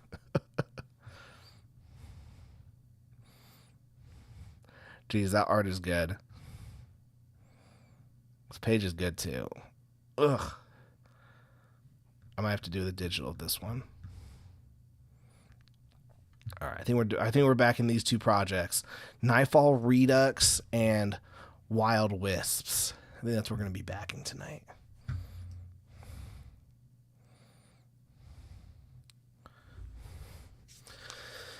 Larry, I'm not going on your show for a spectacle in front of your audience. I can fire up my stream, however. Larry, if you fire up your stream and I have to listen to 30 minutes of music beforehand, and then, I don't trust you in not like muting me, kicking me off, speaking over me. You don't know how to talk like an adult, especially, which is crazy because you're like almost 50 years old. Also, I don't know what's wrong. I don't know why you wouldn't want to come on here. We've got 22 people watching. If you are confident, Larry, in your opinions, let's share them. You think that Kickstarter should gatekeep and do quality assurance to make sure creators that follow your potential guidelines can and cannot be on the cover? All right, well, something's going on.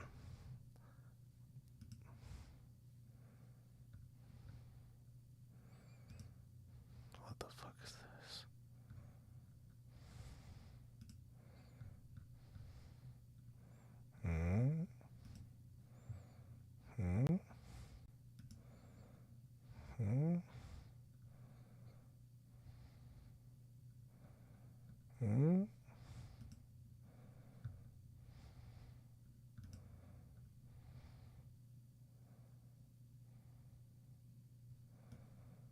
After pledging, comment ice cold in the comment sessions.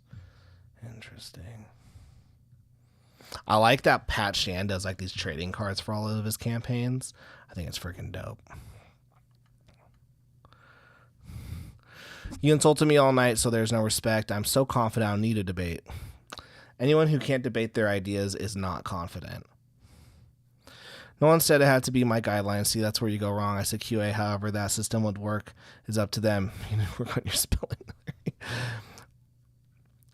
Larry, what if they had QA guidelines and your books did not meet their standards? What would you do?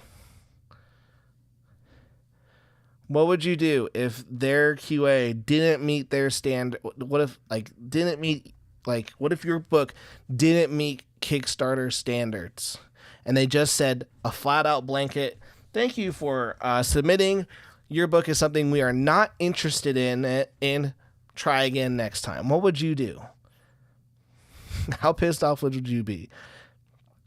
And then maybe, let's say, you then see my comic on there published. And you're like, what the crap? Tyler's comic sucks. How did he get on there? Would you be pissed? This is a all AI comic.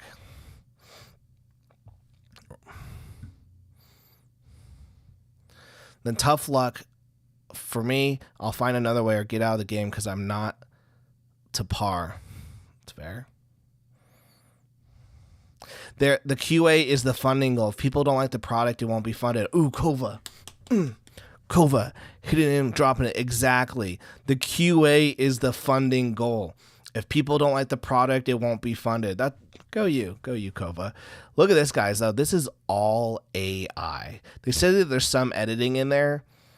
I want to believe that. But at the same time, you'll see, let's see. Like this. I saw this image online. I was like, this is AI. Like, what's this white thing right here? Just chilling. Look at like this. So what she is, unless like her missing her pinky is part of it. That's it. Like, I was like, that's not very good. Still, like, I'm curious to back this. With it, like, the lettering is awful. Lettering could 100% be better, but I'm curious to like see what this does for an all AI comic. 100%. If the audience funds it, it passes the test. No, QA is not a funding goal. People try to fund for 500. Mighty Guy opinion incoming, I know, but why is QA necessary for a company like Kickstarter, famous for prioritizing profit? Why not make your own crowdfunding site like Vivid Publishing? I agree. Like, well, that's why Kickstarter doesn't do QA. If someone thinks something makes $500 and they get to make $50 out of it, they do it. Larry, which shouldn't be allowed either as it is abuse of the algorithm. There's no rules. They let as many creators on as they can because they get 5% from the 67% that succeed. The only risk to them is their reputation. That's why they don't let CG on the platform. There we go. Larry is a pink dinosaur. I like that. I like the funding aspect though. Is the goal. Because that's true. Like if you don't hit the goal, and I think not just like hitting the goal, but like do they back you again? I think that's big. Like right now, I think on average I do like 400 backers. Oh, that 54 backers. Horrible thumbnail on Tyler on my first go. What is that? What am I doing?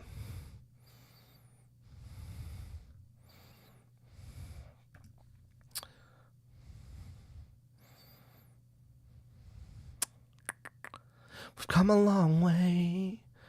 400, 675 backers, 640 backers. That was a pain in the butt to freaking fulfill.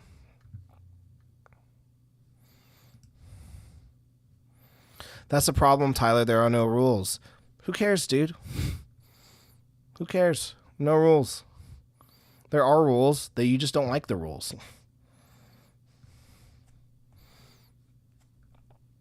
Like, there are rules. You just do not like the rules. What's activity? I should probably... Hitting all these buttons, and you might be like, what the frick? Oh, it's just like all the people I follow. Okay. I was like, Oh,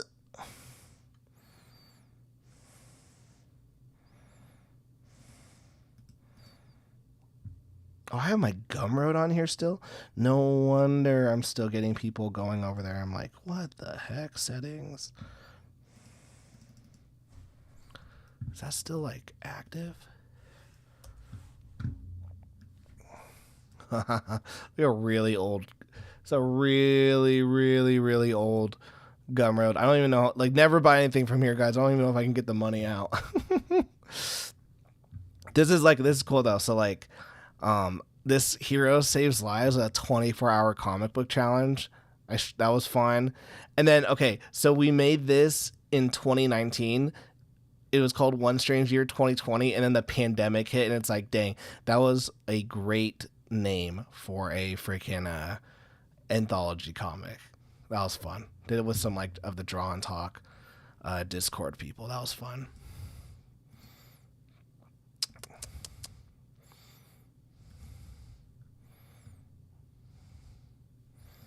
Let's see. I'm sure Kickstarter banned a couple of CG creators because of them being late on their books. Let's say something does well on Kickstarter and the end result is disappointing to the audience. Another campaign won't do as well or fail. They'll also struggle to sell off Kickstarter. Link me out here in the chat. I wonder how many people scroll in the bottom of that French Baron project to see it's AI. I don't know. I did get your message, Andrew. Thank you. All right, let me set up a StreamYard. We'll get Larry on. We'll get Larry on. I need water, man. I wonder, do I still have a StreamYard account?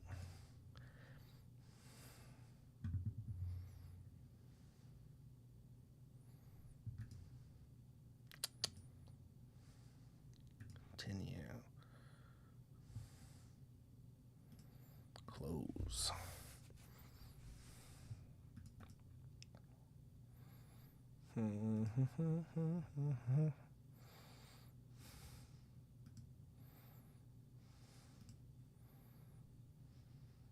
Check. All right. That works. I know. Okay. Nope. Let's see.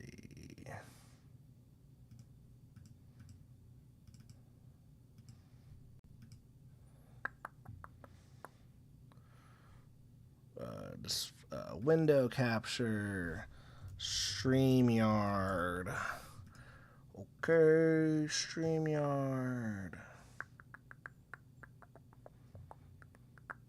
Where's my Chrome? There we go. Check.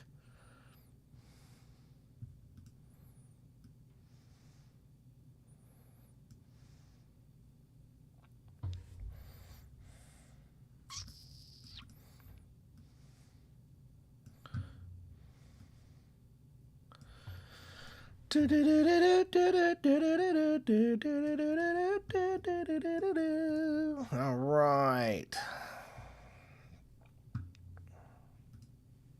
It's gonna be fun, guys. Freaking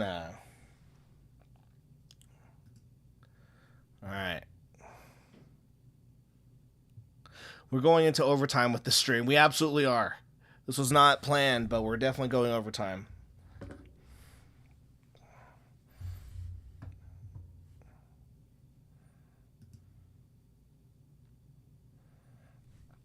Okay.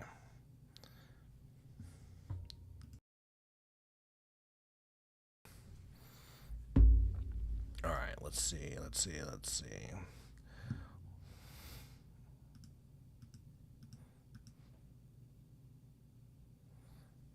All right, let's do this.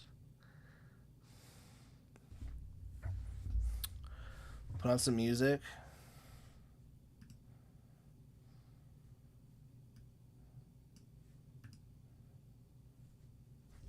Aljamil, this will not become a Shoutfest. You know, I won't do that. Why won't this play?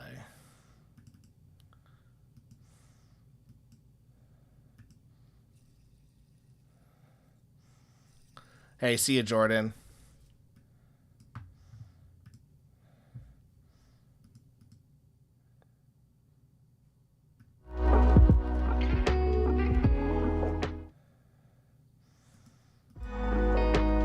Audio capture. Oh.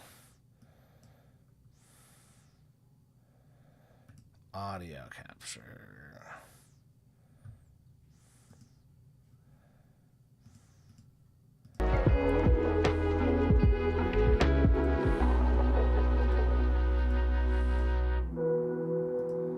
All right.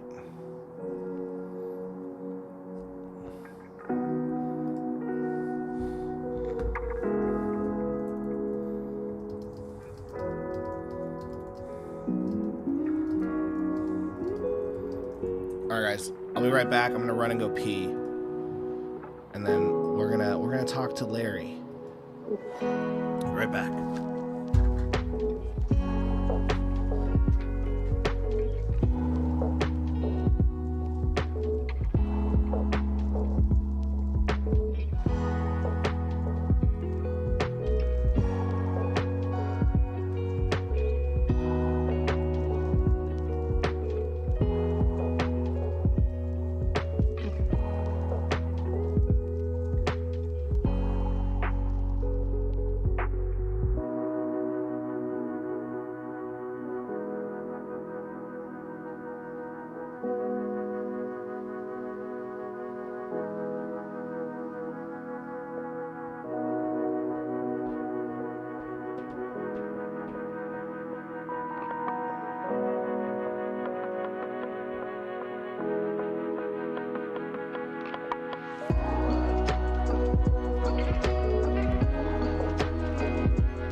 Larry, are you here? Let's go back to here.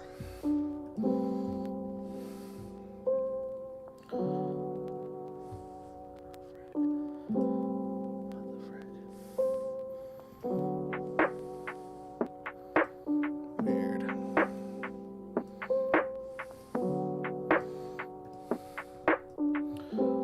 All right. He is here. All right. Let's turn.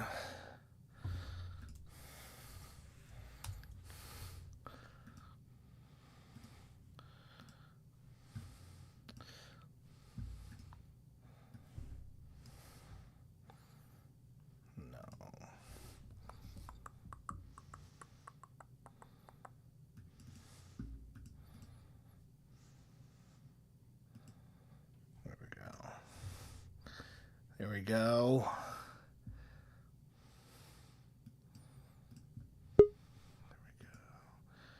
All right. Move. Boop. All right. Merry Christmas. Merry Christmas, Tyler. All right. What's up? I don't know why my little guy's mouth's not moving. He's supposed to move. That's fair. He's all jacked up. He's on a silent mode. He's just gonna blink at you. It's fine. 2024, 2025 QA. That's what Kickstarter needs to implement. Well, there's lots of things that they need to implement. I mean, the whole point is, and Ethan wasn't wrong when he did his criticism of your work. I know it hurts you and I know it bothers you. But when you actually go back and watch it, it doesn't bother me, Larry. Dude, you've been whining about it for weeks. No, it bothers me that there's a 30-year veteran who's taking time out of someone who knows what he's talking about. Then, right? You have a 30-year veteran. 30-year veteran in the industry that's been to the biggest game in DC Comics, you know, and he has a right, Tyler, every right to look at your work and go, nope. It'd be like you if you brought your work up to him at a convention for a portfolio review. That's what he did with your work on that fucking stream. Okay, but here's the difference, Larry. One, there is no difference. I didn't go to him and say, hey, can you do a portfolio review? Two, my thing is you did catch his attention, didn't you? I don't even know why. I think he didn't know what he was. Because he's been watching you for a while. He said so on stream. Ethan likes to secretly lurk, Tyler, on all of our streams. He watches mine. He watches yours. He watches a bunch of them. He's been listening to you for a while. That's fair.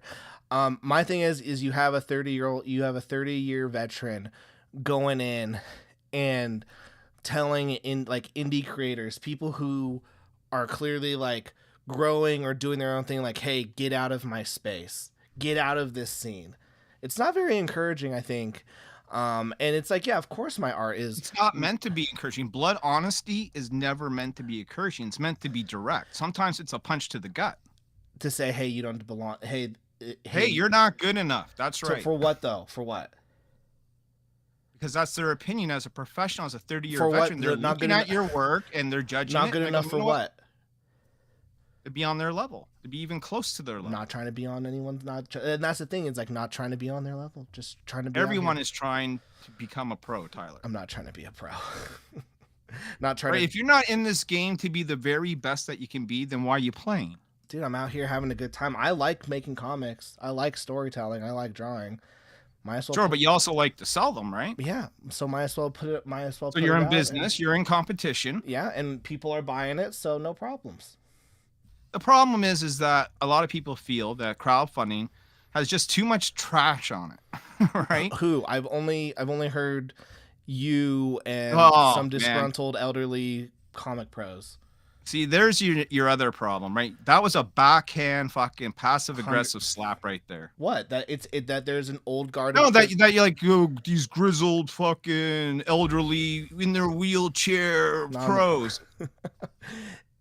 There's an old guard way of thinking, and there's a new wave of thinking. It's not even thinking; it's happening. And what it is it's allowing the audience to decide what they want to buy. Yeah, but now the audience can't even find what they want to buy because as they scroll through, just like you did on Kickstarter, you're sitting there for fucking days just trying to find something cool, Tyler. That's part because of it. it's so flooded with crap. No, it's crap. It's there. It's clearly not crap. I found 2 comics. I don't like it. It's crap to me. Well, that's crap right? to you. Then you need to find a place. You're gonna look at something I might like, and you're gonna like and say it's crap, right? Yeah, but the difference between the difference between you and I is you go, it's crap. This should be off Kickstarter. My thing is, that's crap. That's not something that I personally want, but they can totally sell it. I don't care. So you never saw a comic book as you're scrolling through Kickstarter and go, why in the fuck is that even here? No. It can many times. It can be there. I'm wondering who's backing it, and if there's no one backing it, I go, well, no one wants to back it. I mean, there's just a clear cut, you know, bad Kickstarters, bad art, you know, and I just think you happen to fall in that category, right? Like that's fine. I mean, that's fine. You're allowed to have that opinion, Larry. I've been funded for the last like 3-4 years. Yeah, and that was Ethan's point, that you got funded basically through your use of variant covers, which is smart, and he gave you credit for that. A lot of people do that. You mentioned I have variants. Yes, I do. But our cover A's, you know, that's the very first thing people see. Same. It's the same art that you get in the book. Same. Okay, but your art itself just isn't that good, right? Like it's to you when a 30-year-old to many people it's fine, even to a 30-year veteran of the industry who did a very honest and fair critique of your work. That's fine. Like I wouldn't say it was like the best critique. He didn't really critique. He just said it's bad.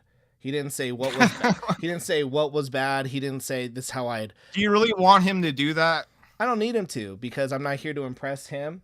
Like nothing I do would ever impress someone like EVS or you, because you're Larry, you're just not the target audience. And that's okay. One would think that as much in the marketing as you are, that you would understand the need for quality assurance. Quality assurance has nothing to do with marketing. Like in the stuff that I do, I create a good product. Hold on. False. I put out a good product. I put out the product that I make to the best of my ability, and I let my people know that this is the best comic that I'm putting out as of today. And the next comic will be the best comic I put out as of today. It's the same thing with you, Larry. I don't know where you got this ego. Do you think a publisher should pick up anybody just because? We're not talking about being a publisher. We're talking about Kickstarter. I'm going to sort of compare Kickstarter to a publisher. They're not. You can't compare them. They're completely different. They're completely different. Why? Because one is an open platform and one has Hey, but they're not an open platform. I tried to tell you this in the chat. Larry, it's not like there's a complete difference between Kickstarter. Kickstarter is closer to YouTube than it is a publisher. No, like AP. not at all. Not like even close. Larry, are you upset that that you're in competition with these people and that you're not getting the eyeball seen on your comics on Kickstarter? Is that a deflection from the topic we were just on? No, I'm legit asking why. Why okay, do you but feel? You know, we're talking about something, and now you want to switch the subject. What do we we're talking about is Kickstarter an open platform? Kickstarter is an open platform with guidelines and the terms of service. Okay, now what if those guidelines happen to include QA? What if? But who decide? The thing is, their terms of service. Well, the same people that decide when you submit a Kickstarter in for review. The thing is, the thing is, Larry, these terms of service, these guidelines are straight cut. You can't do this. You can't do this. You can't do this. Having a QA brings in subjectivity when the terms of service that Kickstarter has there objectivity. There are things that even the most, say, inexperienced person in comics could go, yeah, that's just bad. You look at that stick of truth Kickstarter. It's like you could look at Dogman. If you had someone whose subjectivity going, oh, this sucks. And it'd be more than just one person. Like you're saying, it'd be like a dictatorship. Kickstarter runs by what is called a committee.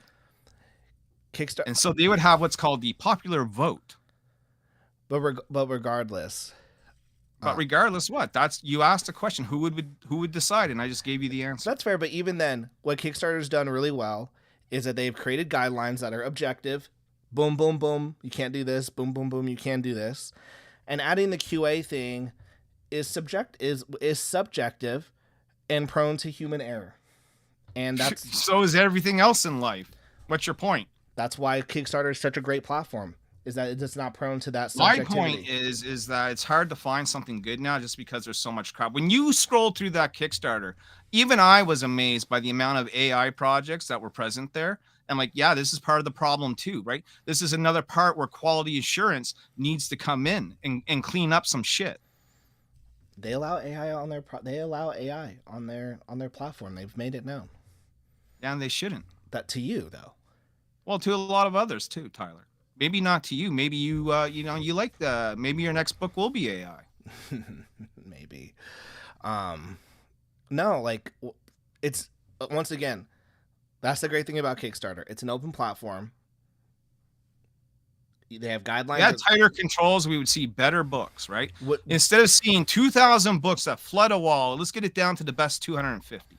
They only have like max like 250, 300 projects going. Tyler, it grows every year. Every year it's growing. It used to be cute to self-publish, like say back in 2014. Hey, look, yeah, I made a black and white comic on my Xerox. Let's put it on Kickstarter, right? That was cute at the beginning, but now where comic books are in such a dire need of surviving, okay, and to flood it with a bunch of garbage is not going to help the industry thrive at all. The industry's fine. I don't really think that it is. The industry's fine. Marvel and DC might be struggling, but the comic book industry as a whole is fine. DC and Marvel, they make up for like maybe like 8% of the market in the US. Okay, we're talking American comics. You know the term when I say comics to you. I'm not talking about manga. I'm not talking about children's books that are like Dr. Seuss, okay? I'm talking about the American floppy, yes, which is predominantly Marvel and DC. Throw in some Image and all the other small publishers. That's what I'm talking about. So stay on target. But here's the thing, like this is like Marvel and DC dying, like struggling has nothing to do with the comic book like people on like the indie scene.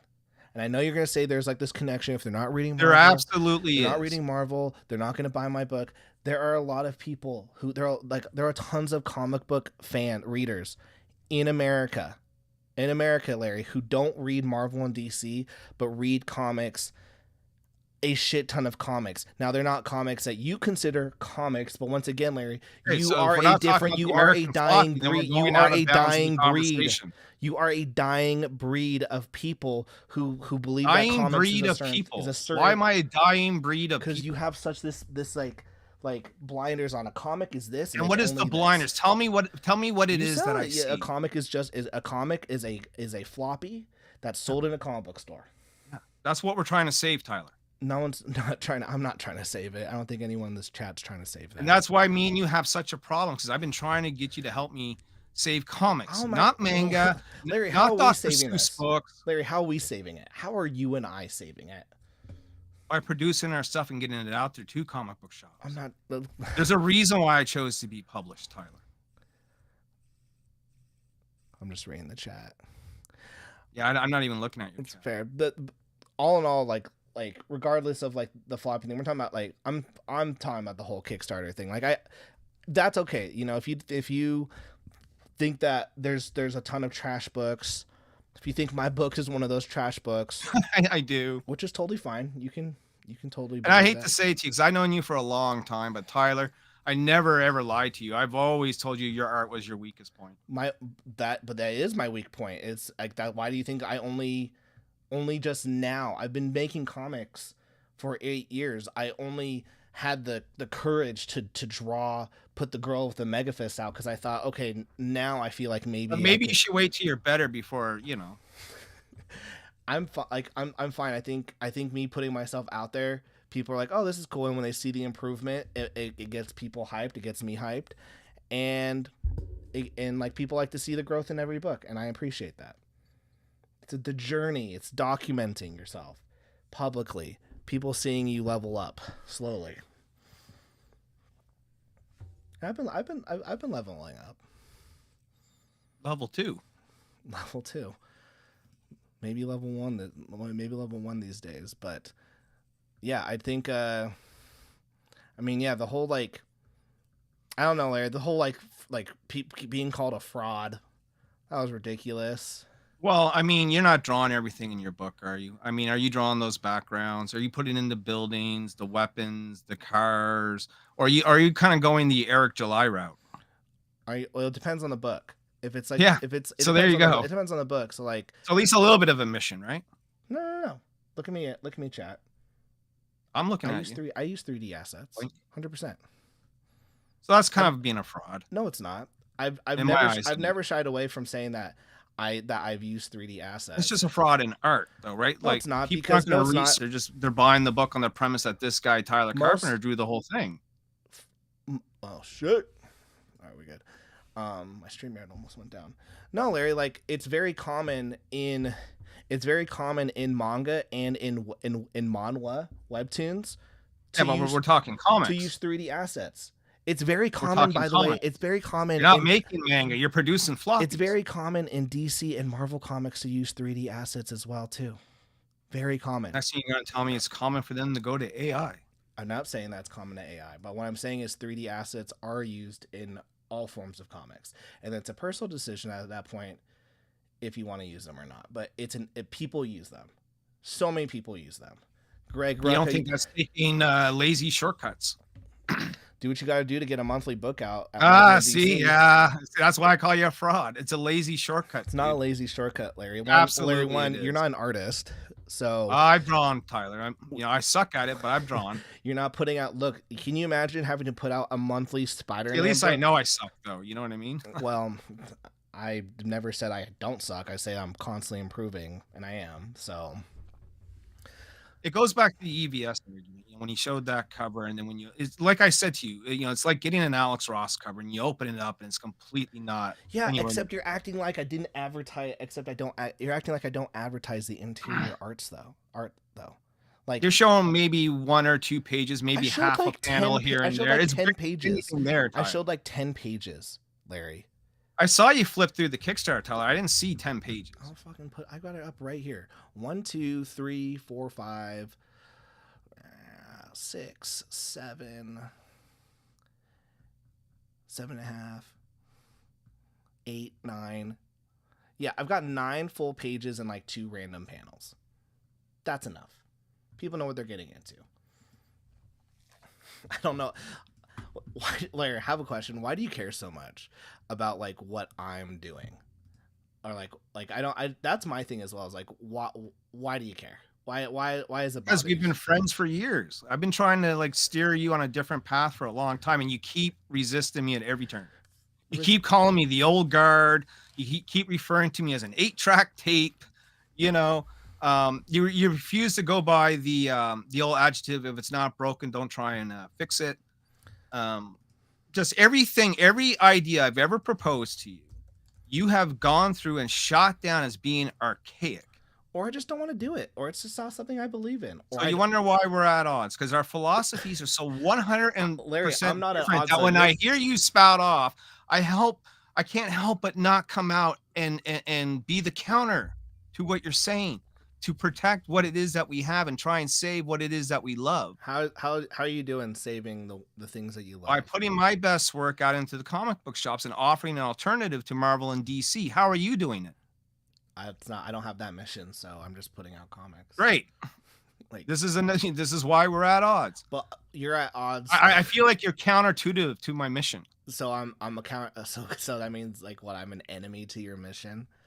You're just a cog in the wheel that makes the wheels kind of stick and turn every now and then. I don't understand how anything, Larry, that I do has any effect on your Kickstarter, your AP business. Nothing I do has anything to do, or has, because we're trying to stay physical media, and you're trying to push a digital first philosophy. Physical media, dude. What? Yeah, but do you not go by a digital first philosophy? I like the digital first philosophy. Okay, so the answer is yes.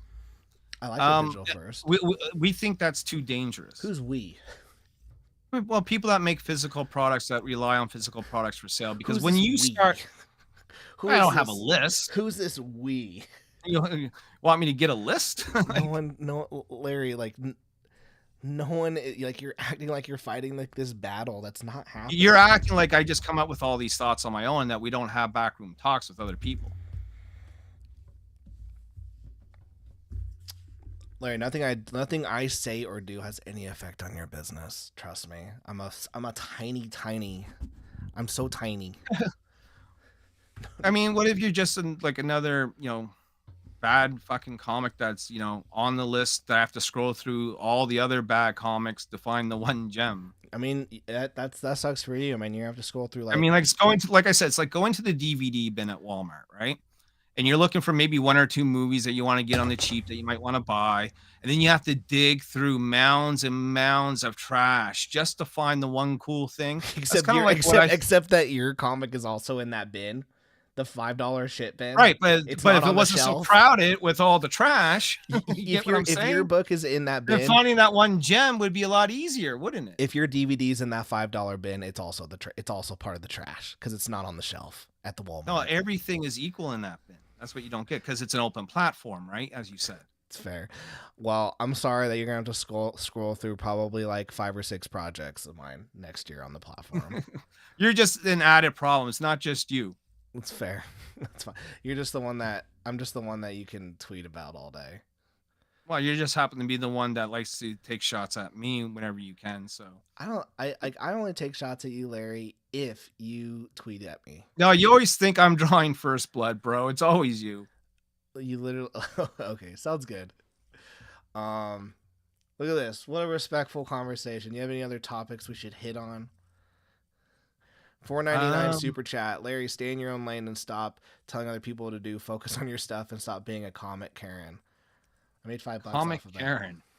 I mean, if it was just me, I could accept that. But I mean, it wasn't just me, was it, Tyler? It was. I mean, you went through the ringer with a few different people, right? Over the course of the last couple of weeks.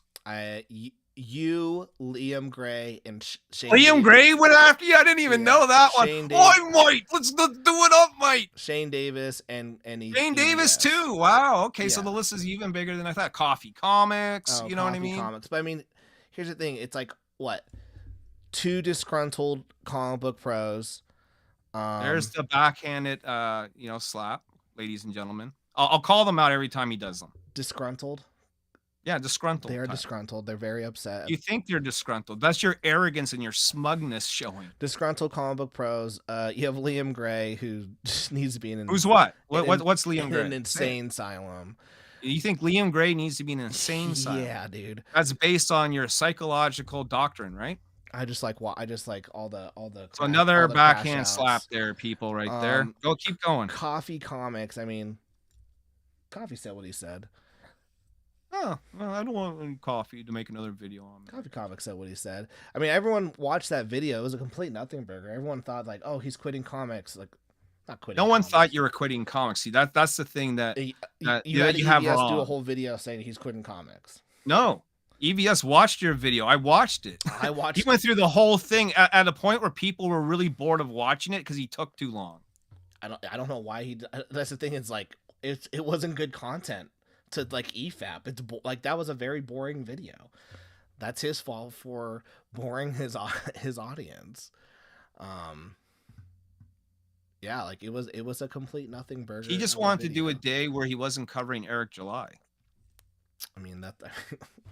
Like he after that he covered Michael Bancroft twice. Yeah, he did cover Bancroft twice. I do remember that. Bancroft was in the chat earlier.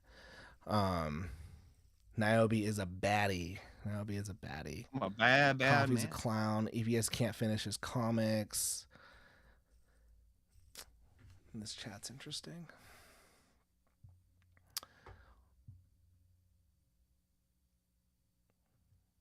Very interesting chat. Like I said, I haven't been reading it. That's I'll take a scroll through later. But that's fine. It's easier to talk to you when I'm not looking at the chat because then I'm influenced by the chat, and I don't like that, I mean, the chat's not. There's no one in the chat in your favor, so. Well, I mean, I know that. That's why I don't look at it. I mean, that's fair. I mean, when's your next Kickstarter, Larry? February. There you go. And that was it. Outbreak 4. It's gonna be 4 followed by 5 right after. See, there you go. You'll hit those. You'll hit like 18. I'm not worried. I mean, you make it sound like I'm, you know, like on the verge of dying. Hey, I've heard that, you know, if the next couple projects don't hit, the timer's running out. Well, wouldn't that be the case with everyone? Not me. If your projects aren't hitting, isn't the writing on the wall? I can always put out well, now I'm different. I'm an artist. I can always just put out another project and hopefully yeah, but you still have to invest your time. It's fair. I can invest. I can put up like 3 pages and like get 2 covers out and be like, do you guys want this? Do the OG crowdfunding model, like I did with My Sexy Witch Academia. Oh, I'm waiting for Savage Sin 2 books to come in now. Oh, there you go. Well, we had a fucking postal strike here in Canada. So oh, yeah, everything got held up. Oh, that sucks. That sucks for your. Yeah, it's over now, but now there's this fucking huge, long Christmas backlog. Aljamel, defending pros isn't going to improve your sales, Larry. I'm not here to improve sales. I didn't want to come here at all, but I had to listen and listen and listen. I'm like, fuck, all right. Listen to what? Listen to you. You don't have to listen to the stream. You could head out. You're talking about me. You don't think I'm going to listen? It's like when I talk about you, you come in and listen. I do. Sometimes. A lot of so, times. I mean, you know, fuck, don't act like, you know, it's something shocking.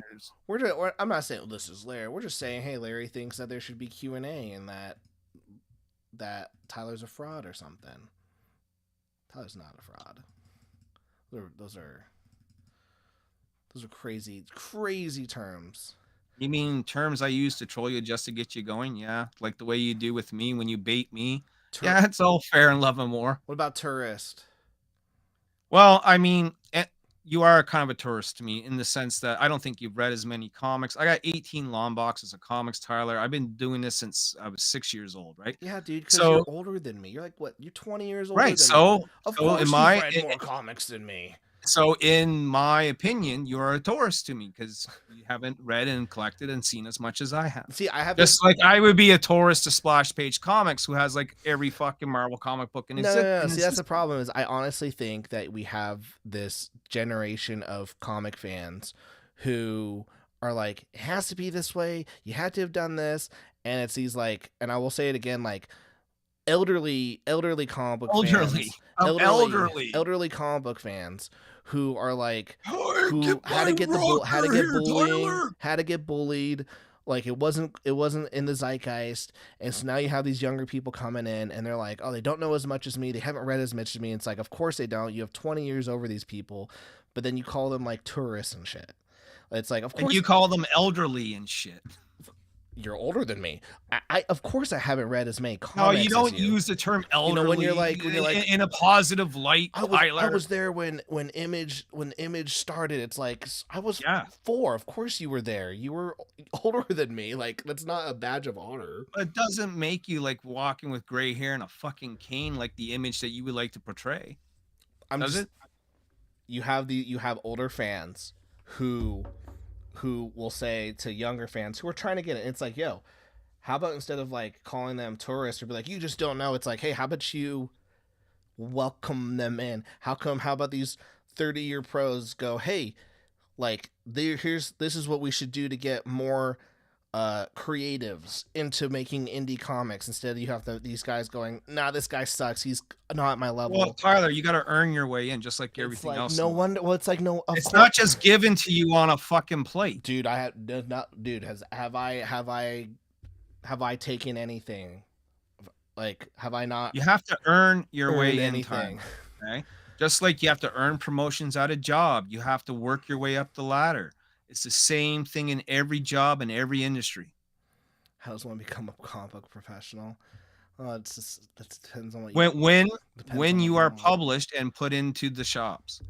When someone else pays you to do work that is a credentially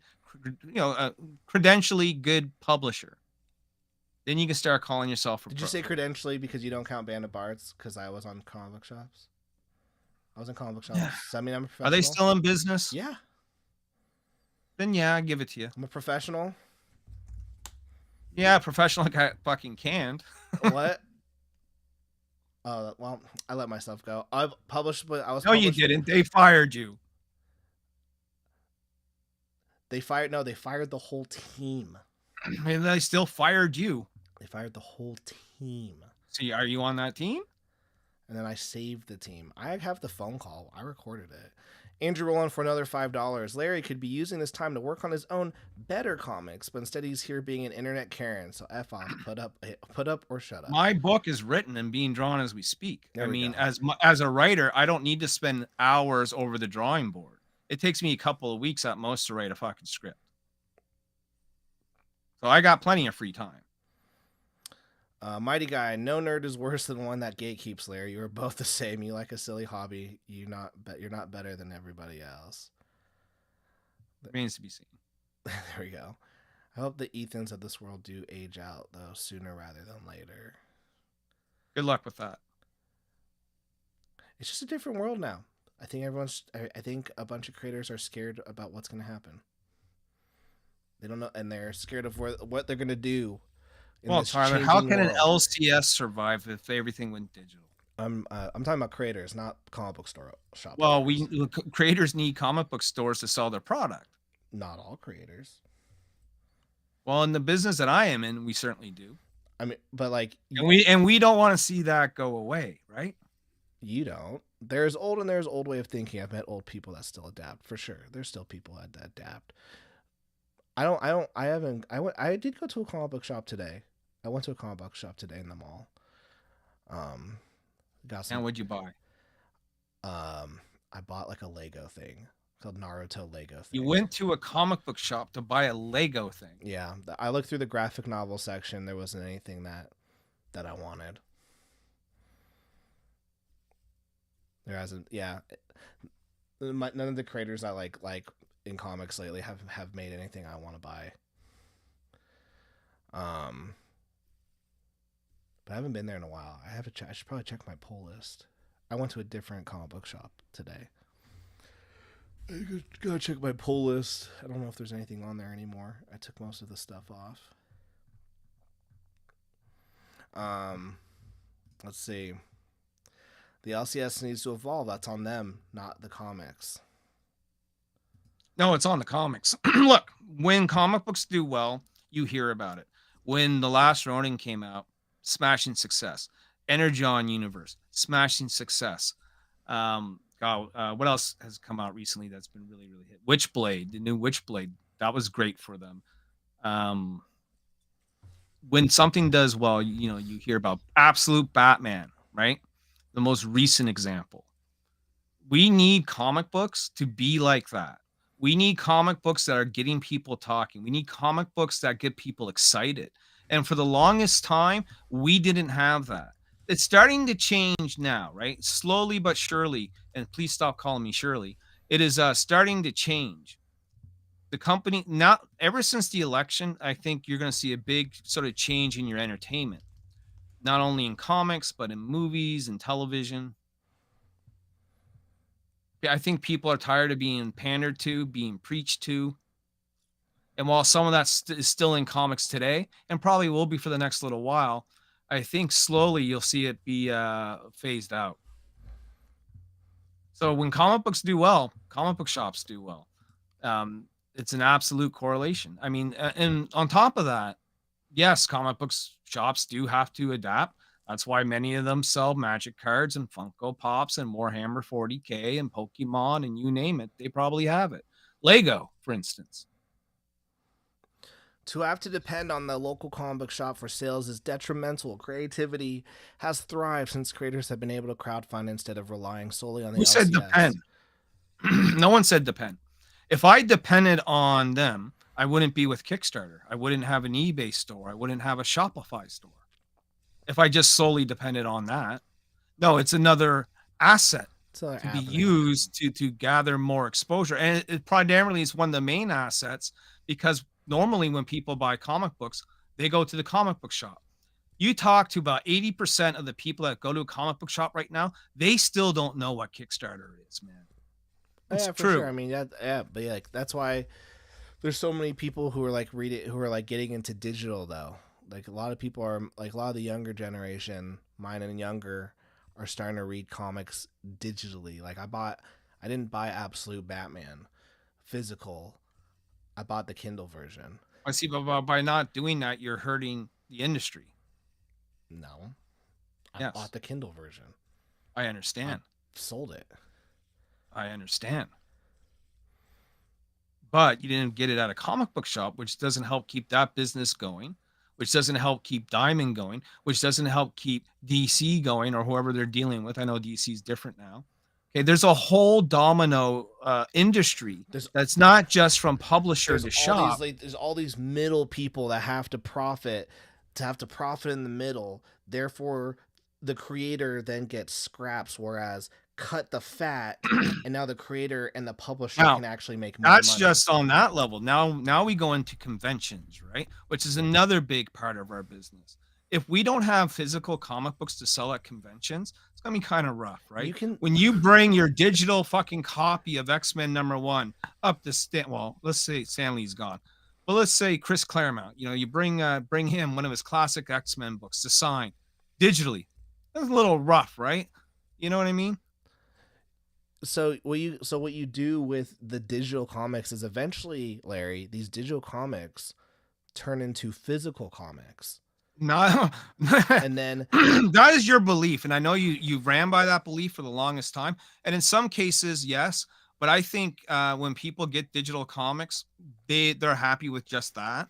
I also think that some people read a lot of digital comics for free and never go back to the well. Okay, that's fair, but you're talking about those who go to the convention. So if they go to the convention, they want to see their creator.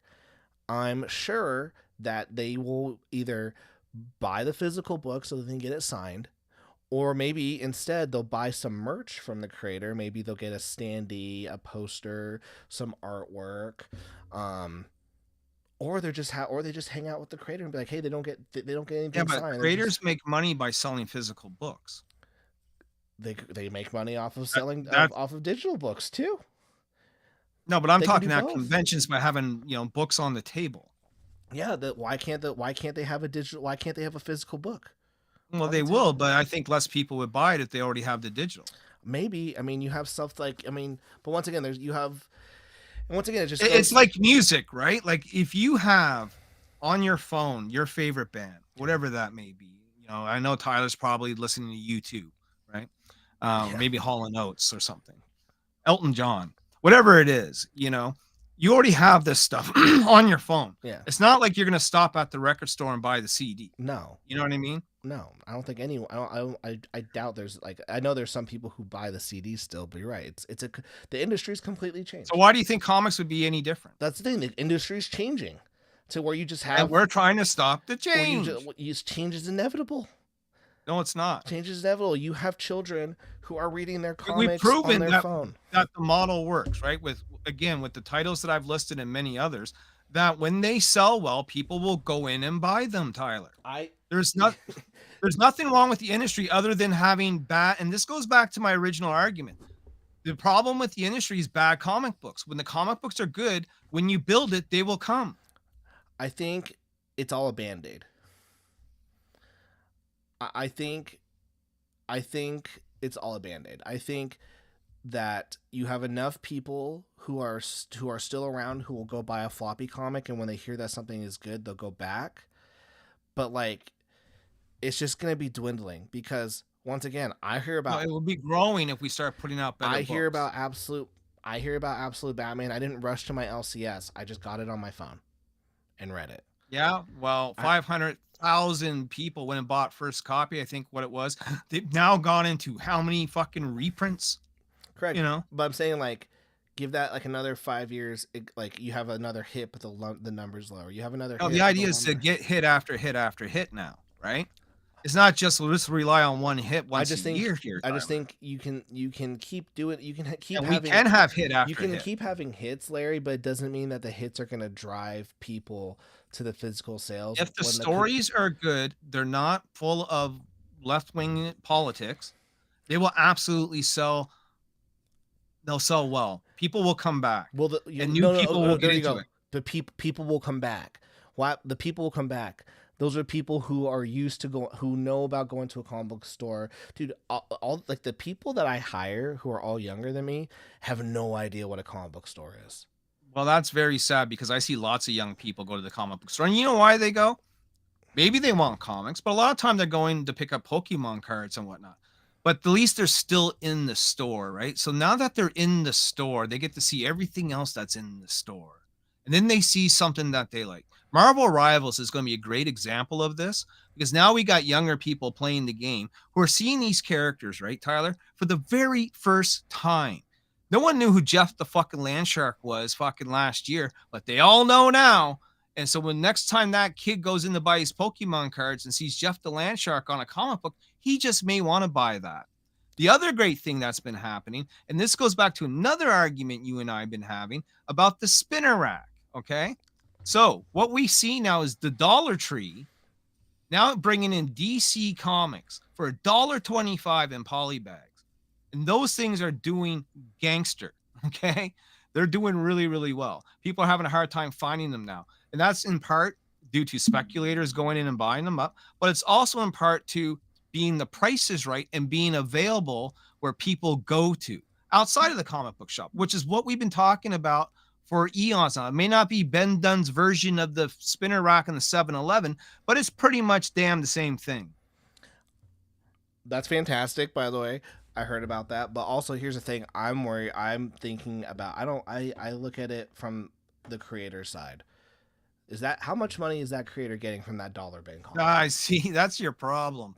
No bigger vision. That's the thing. That's why I'm very much a direct to consumer. Direct to consumer. You have to go. Well, you know what? They made lots of money back in the day. You want to bring up Image Comics, right? Well, back in the day, comic books weren't that much more expensive than $1.25, but they were selling in the millions, and those boys were raking in the cash. You know what I mean? Todd, Rob, Jim, you name it, man. They were driving Ferraris and snorting coke like there was no tomorrow. You know? And here's the thing, though. One, it's a completely different financial landscape, and then number two, it's a different world now. Now you have the ability to garner your own audience, not go through a publisher and have three. Well, why can't you do all of it? You always have this one or the other sort of scenario. You absolutely. So you'd be dumb not to. Wouldn't be dumb not to. It just depends on why leave money on the table. It just depends on the priority that. Well, the money's the priority, right? You just told me it's about that bottom dollar, right? Definitely bottom dollar, but also maybe like the control that you want of having access to your audience. So you would have your access to the audience that you get to subscribe to your newsletter as you normally do. Does Scott Snyder have 1 million people on his freaking news? Does he need 1 million people when 1 million people are already buying his comic book? Oh, but just to think about like having 1 million subscribers on your newsletter, the amount of money you could make without being with DC. And the point is, he's that big, he doesn't need to do that, Tyler. He doesn't need to market to a lot of people because they already know who the fuck he is. Just saying, it's always good to have that newsletter. It's always good to have that newsletter. Digital sales are 99.9% profit. Physical sales have to pay for publishing, distribution, printing. But there's still more profit in the physical sale, and I'll explain why. So on my last campaign, we did 458 backers, right? For Savage Sin, did about 15 grand Canadian. But on a previous campaign, we did less backers and raised double that amount. We did 30,000. The reason why, so you go, well, man, if there's only a difference of 20 backers and you were $15,000 short of the previous campaign, what was the problem? The problem was digital. So we had offered digital comics and a lot of them. And the thing is over half, not over, I say out of the 400 and something, 204 or 5 went digital. And so thus they weren't buying the variants, right? And so when you're not buying the variants, that takes out a large profit margin from our overall end goal on Kickstarter. So if you're buying a book for $5 digital, yes, there's no shipping. Yes, there's no printing. Yes, it's pure profit, but it's very small profit, right? Like it's getting handed nickels when you're trying to make dollars.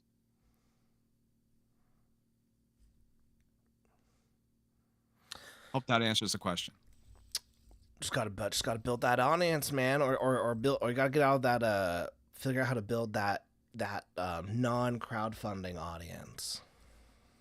Right? And the reason why they're going digital, though, it's not for the reasons that Tyler listed. It might be some of them, but the main reason is shipping, right? So a lot of your international backers are going to back digital because, hey, if I'm trying to send to Australia, and it does cost me $25 to send the one comic book to, say, Aru in fucking New Zealand, right?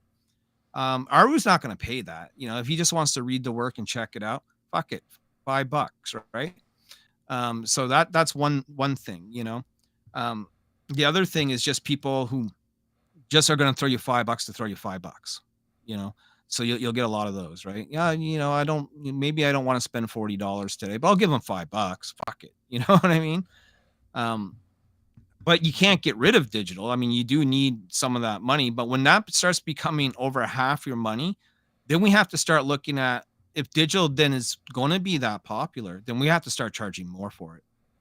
So in other words, we have to end up being like video game companies. If I go to the Sony PlayStation and I buy Tekken 8 and it's a $60 game, it doesn't matter if I'm buying it digital or if I go to GameStop and buy it physically. It's still going to cost me $60. And right? Man, the distributor, Sony likes it better when you buy it digital though. For 60. Well, yeah, it could cost less. You not have the manufacturing costs. Oh yeah. On top of other costs that would go along with it, shipping the games and all that. And then stuff, then the game companies make more money because there's less fat, which means that then the creators run those game companies make more money, and then they can make more games. So I mean, if we have to, then what's going to happen is digital prices are going to go up. And then we'll see at that point if people really want digital or if they want physical. Because I think right now we tend to charge a lot less for our digital comics because they're just digital. You can have it for a couple of bucks. But if you want the physical, well, that's going to cost you, right? Yeah, well, yeah, you're going to have to figure out that price point. I do fine with my digitals. Kova, Larry, why aren't you looking at the manga industry that is thriving with a mostly digital market? Because I don't make manga. I make 90s superhero comic books with bad girls in them. I guess he's wondering, why don't you see the success that they're having over there and also want to try to incorporate? Well, if I want to do that, I'd be making manga. I'd be making Niobe the manga. But that's not what I do. No, why don't you like have a better digital strategy for the books that you're making? I think that's what I think it works for manga. And it's been a staple of manga for a while now, especially over in Japan. We do hear about Shonen Jump, the physical, not being outsold by the digital, right? But that's just part of Japanese culture over there. I think over here in the West, there's still a huge resistance to digital, and we see a big push for physical products because things get altered, right? Not that it would happen in comic books, but say in your video games or in your movies, and George Lucas decides he's going to change Star Wars for the 100th fucking time, So there's a lot of distrust in digital. Plus, when you get digital, it's not like you really own it, right? It can be deleted. It can be removed unless you got it stored to a cloud. And even then, what if that service gets shut down? You don't actually own that product. That's why people love streaming services. Because you don't have to... like, if I want to... I don't buy movies anymore. If I want to watch it, I just rent it for 24 hours. And if I really, really, really like it, I might buy it just to make sure I have it. Kova, it's the same thing. There's no difference. I do agree with Larry on the readers' habits. That there's still that readers are still in North America not reading comics digitally. They are mostly reading webtoons and manga digitally, and I think there's a rise with global comics. I think global comics will do a good job of pushing people over there at some point. It'll take like 4 or 5 years. I think the problem is that even if you're on there and even if you're doing well, like DC made the big move to go over there, right? they would still make far more money from physical sales than they're going to make from global comics. Yeah, but that's the thing. It's not about the sales with digital. You'll make sales. It's about increasing the readership. You increase the readership, you'll increase the sales. Or they just read for free. You can't read for free. Like, you have to have a subscription to read some of the stuff on global comics. You can definitely but for like the DC stuff, you have to have a subscription to read the DC stuff. Right. And so what does a subscription cost? Well, guys, if you use my code that's in the description, you get $30 off for a full year. So then it's just $60 a year. So it's $5. All right. So we're $5 a month. That's what I'm getting at, right? It takes a lot of those $5 a month to make it worth it. And I'm talking more than what people are doing. You know what I mean? You know, I saw your buddy Travis Gibb not that long ago post on his Twitter that he made 70 cents or something foolish like that from global comics, you know? Oh yeah, he's made more than I have. But here's the thing, like, so remember, this goes back to your argument though of the bottom dollar, right? But even then though, it's still possible. I mean, there is you have right now the novels, in on Amazon, and that's a huge digital community. There's people pulling in millions of dollars that are self-published. So at some point there are going to be more American comic book readers, and then they will just all read digital, and then the viewership will go up. But do the sales go up where we actually make our money? Well, that's where you have to. That's the fingers right, crossed. Because remember, it's about the bottom dollar, right? I mean, that's the fingers crossed thing. Physical media is the way to go. Streaming services can edit, alter, remove content, episodes of shows, and movies. I do agree. I mean, if I really like something, I'll get it physically. I really like Metallica, but I haven't bought a Metallica CD in probably 15 years. Caden Sketch, the profit margin from a digital sale is bigger than physical. You make less money, but more profit. So when you scale that, you have a healthier industry. Yeah, that's the thing. It's about the scale. It's about the scale is what do I end up with in my bank account at the end of a Kickstarter? Is it going to be 30 grand or 15,000 because more people went digital? I prefer the 30. Nandor, Tyler, your fidget spinner. So 10 years ago, dude, there's this kid that I hired, and I always go to his desk to talk to him, and then I take his fidget spinner. And so for Christmas, he bought me a bag of 10 fidget spinners. Next thing you know, he's gonna have Pogs. What are Pogs? There we go. Pogs. What, you really don't fucking know? No. Jesus Christ.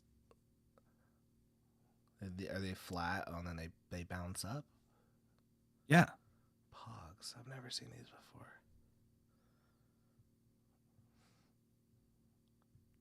Are Pogs still a thing? Yeah. I hear about them every now and then. It's like a retro thing now. Larry, why not just stop offering digital on your Kickstarter? Because we done it. So we're in a mini series, right? And so if we were to stop just like cold turkey on the digital halfway through a story, I don't think that would go over well with the people that have been buying digital. And on top of that, you know, I still want that $5 if they're not going to back at all, right? So if it means a difference of having a $5 option for digital or not backing at all, we'll give the option. But we definitely prefer and make more money off of physical sale.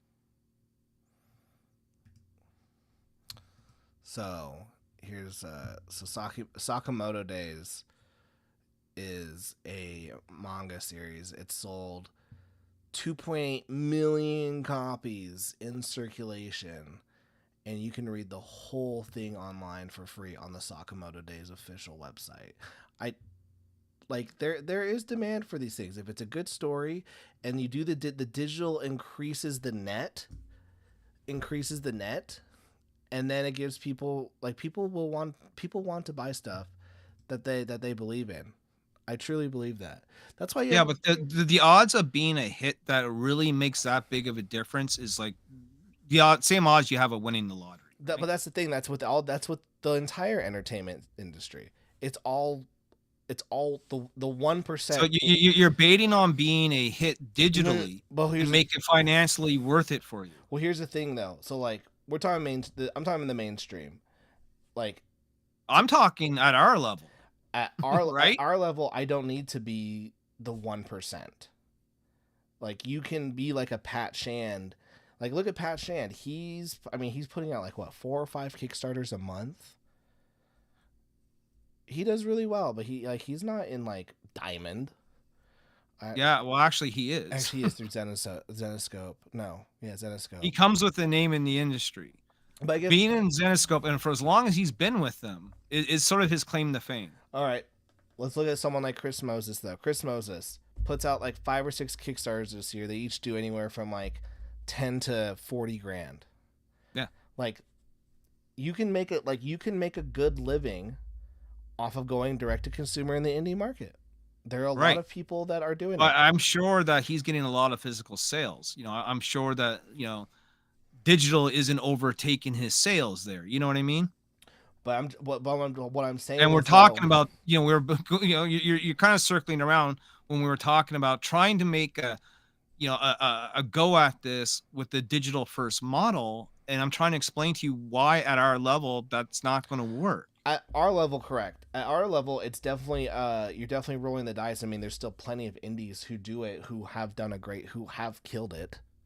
I can list off like the common American, those guys, they're the exception to the rule. Those guys are what I refer to as winning the lottery, right? Or just having that X factor. But that's what it takes. But that's what it takes for the digital first thing to work. Right. But guys like you and I right now don't have that. Okay? Of course. And the majority of people don't have that. Correct. So I wouldn't preach on that, because chances of that being you is very unlikely. So what you want is a more fucking solid conservative approach. But here's the thing: how you gonna do this? All things in the entertainment, I'm talking about like hitting it big. Like when I was working at the book publisher, and I would go to these publishing conferences, and we would talk about like the numbers that authors would make in these various other publishers. 1% of the people were making bajillions of dollars. The next like 2% were making anywhere from 50 to 100 grand a year, and then everyone else was like 1,000 or lower a year. So you have like 97% of people in the book publishing world making less than $1,000 a year. Correct, and that's the way it is in comics. And that's the way in comics. And so it's like so the digital first. I mean, you just got to decide like you just got to decide like your path. On what you're gonna do, and it's no, you don't got to decide your path. You got to decide if you have the X factor and how far you're willing to go to try and prove that you do, and see if it's actually going to work. Otherwise, that hard wall comes slapping you when you're going 90 and you bang right into it and you go, oh fuck, you know what? This is my reality. I'm doing $6,000 Kickstarters. That's sort of my plateau right now, and you just got to accept it. You know? You accept it, or you just make a new series and try something new. Okay, but that tells me you don't have faith and belief in your original product. It's clear. If I had that mentality, Niobe wouldn't be on the shelf. But Larry, that's the thing is you can go, okay, this property didn't work out. Let me try a new idea. Okay, sweet. This one. Okay, but I went with my first property and never looked back. But that's you, and you are clinically insane. Like no, I'm not clinically. My mom had me tested. Fair. There are people who, like, you're right. If I was only hitting 1,000 or 2,000, like with my series Demons, like I was like, okay, I'm 15 issues deep. This is doing nothing. We're ending this series, and then we're gonna make a new series, and finally you find one that hits. You go, okay, now we're gonna focus on this one because it's doing well. See, that mentality doesn't really exist in me. It's you keep working at it until it's a hit. You know? What if it never is a hit?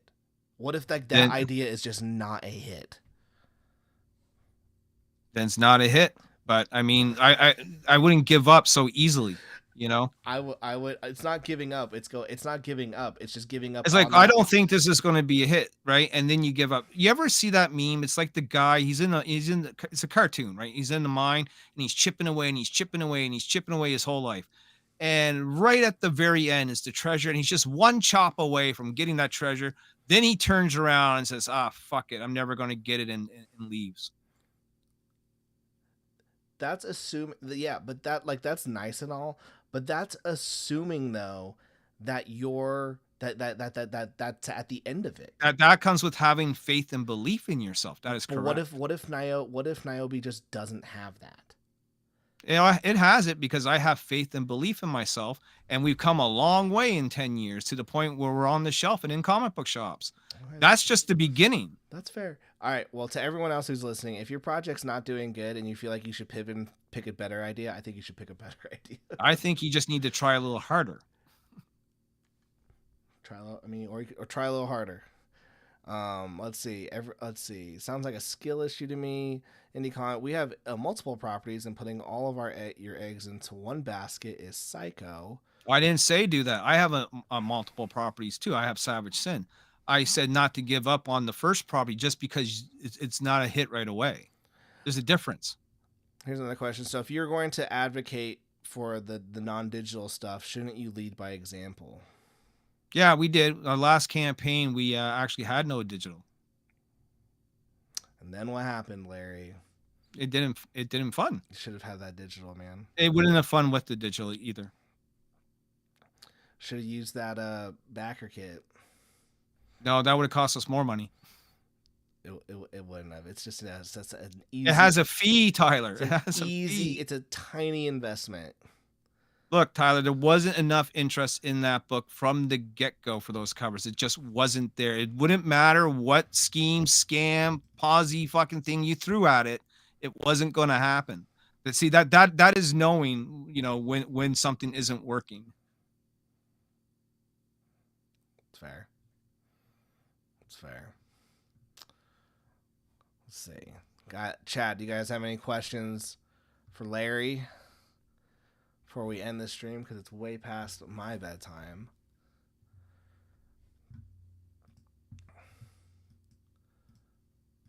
See, Larry, what a great conversation we had. See? It always happens. But it's because we debate, dude. And it's because we butt heads. And that's why we fight. I'm not fighting. You do fight, but you just fight in a more passive way, dude. Cause you're able to because you just show Larry. Sometimes you say like the most wild out of pocket things. But sometimes you're just so far off base, dude, that you twist me fucking 7 ways to fucking Sunday. I'm not that off base. Huh. Tyler, if I was the only one saying that, then you wouldn't have had like 7 or 8 other guys on you this week. I had once again. I mean, you're a guy that does find himself in drama quite a bit, and you like to think it's everyone else's fault sometimes. That this week was not my fault. I posted a video, and for some reason, everyone got mad about it. Not mad. They were. For me, I was laughing at it. It's fair. You can laugh at it. I think so was Ethan. I don't think Ethan was like, "Oh, fuck this guy," you know. I just didn't understand how there was any content to be made. I mean, yeah, I saw myself on Liam Gray's channel. I saw myself on Coffee Comics. I saw myself on Vicky and Dean's channel. Oh yeah, I forgot about that. Yeah, this was an absolute nothing burger of a video. Must have been a slow week. It clearly was.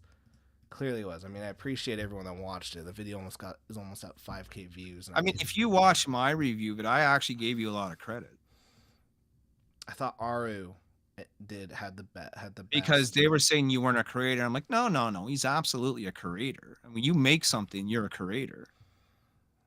I thought Aru was the best in your chat. Well, yeah, but all I'm asking for is my little bit of credit. Yes, you did. Yes, you did a good job, there you go. Larry. Thank you. Larry, what advice do you have for having longevity in the crowdfunding scene? You got to have heart and not give up, man. You know, and I know it's classy, or not classy, but cheesy and class A to say something like that. But, you know, having grown up watching Bret the Hitman Hart, just say, you know, if you don't believe that you're truly the best, then you're already beat. And that line just sort of stuck with me, right? So even if I'm not the best, you got to go in it like you are the best, and you got to try and be the best, and you got to push, and you got to fight, and when you get kicked down, you got to get back up, and you got to go again and jump every fucking hurdle that you see, or go around it, go under it, however you got to do it. Todd McFarlane gives a really great speech on this topic. Hey, bud, don't bring me up, bud. How's the YouTube channel going, Larry? Good. It's the best it's ever been. So many videos. But some of them are, hits hits for me, right? And some of them not, right? But we've done my Red Sonja one's the one that's gaining the most attention. Do you ever think about spacing them out? I'm just getting into it now, dude. So, I just sort of record them when I get in the zone and just fucking bang them out, Hit post. Well, I mean, there's no editing, right? So I just go on OBS and I just do one take videos. Sometimes, if I really flub it up, I'll do a second take, If I only flub up a little bit, fuck it. You know what I mean? That's fair. And then I just use OBS to post the graphics behind me.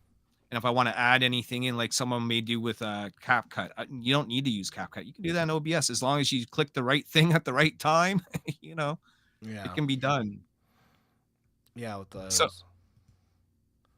OBS is great, and you just hit record instead of stream. You record it. If you do want to edit it, you just throw it in a little movie maker. You chop it up a little bit, and boom. It's fast, easy, and it works. There you guys go, man. Make some content, guys. Grow your content. I'm just talking if you're just doing what I'm doing, which is just, reading some articles and giving my 2 cents into it. I did do one video, though. I did a top 10 video where I did my top 10 female characters I want to see in Marvel Rivals. That was cool. Did you edit it? No, I just used OBS. I loaded all 10 pictures up at once. They were each their own little individual image. I just unclick the eye, show one, click the eye, it hides. Click the next one, it shows it. You know what I mean? You just have to make sure you don't fuck it up. Nandor, what are you both doing differently heading into 2025 when it comes to crowdfunding? What are you doing differently, Larry? Nothing. Yeah, I'm not doing anything differently. I mean, what is there to do differently that we haven't seen? I'm not doing anything different. I'm trying to put out more books. 6 or 7 next year. I think my aim is 4. I'm actually trying to build a non-crowdfunding audience. That's my goal for 2025. Well, that's why I'm in the shops, Tyler. And I want to make more money than what I would if I was in the shops. Okay, but you need to start somewhere. So get some fucking, the only reason why you know who Tom King is because you bought his books in the shop. No. I saw a YouTube video. Okay, but it led you to the shop. And then and you got his books. Then I bought the Vision on Amazon. And then I got to the shop later. My point being is that when you're in the shops, that's sort of how you get known in the comic book world.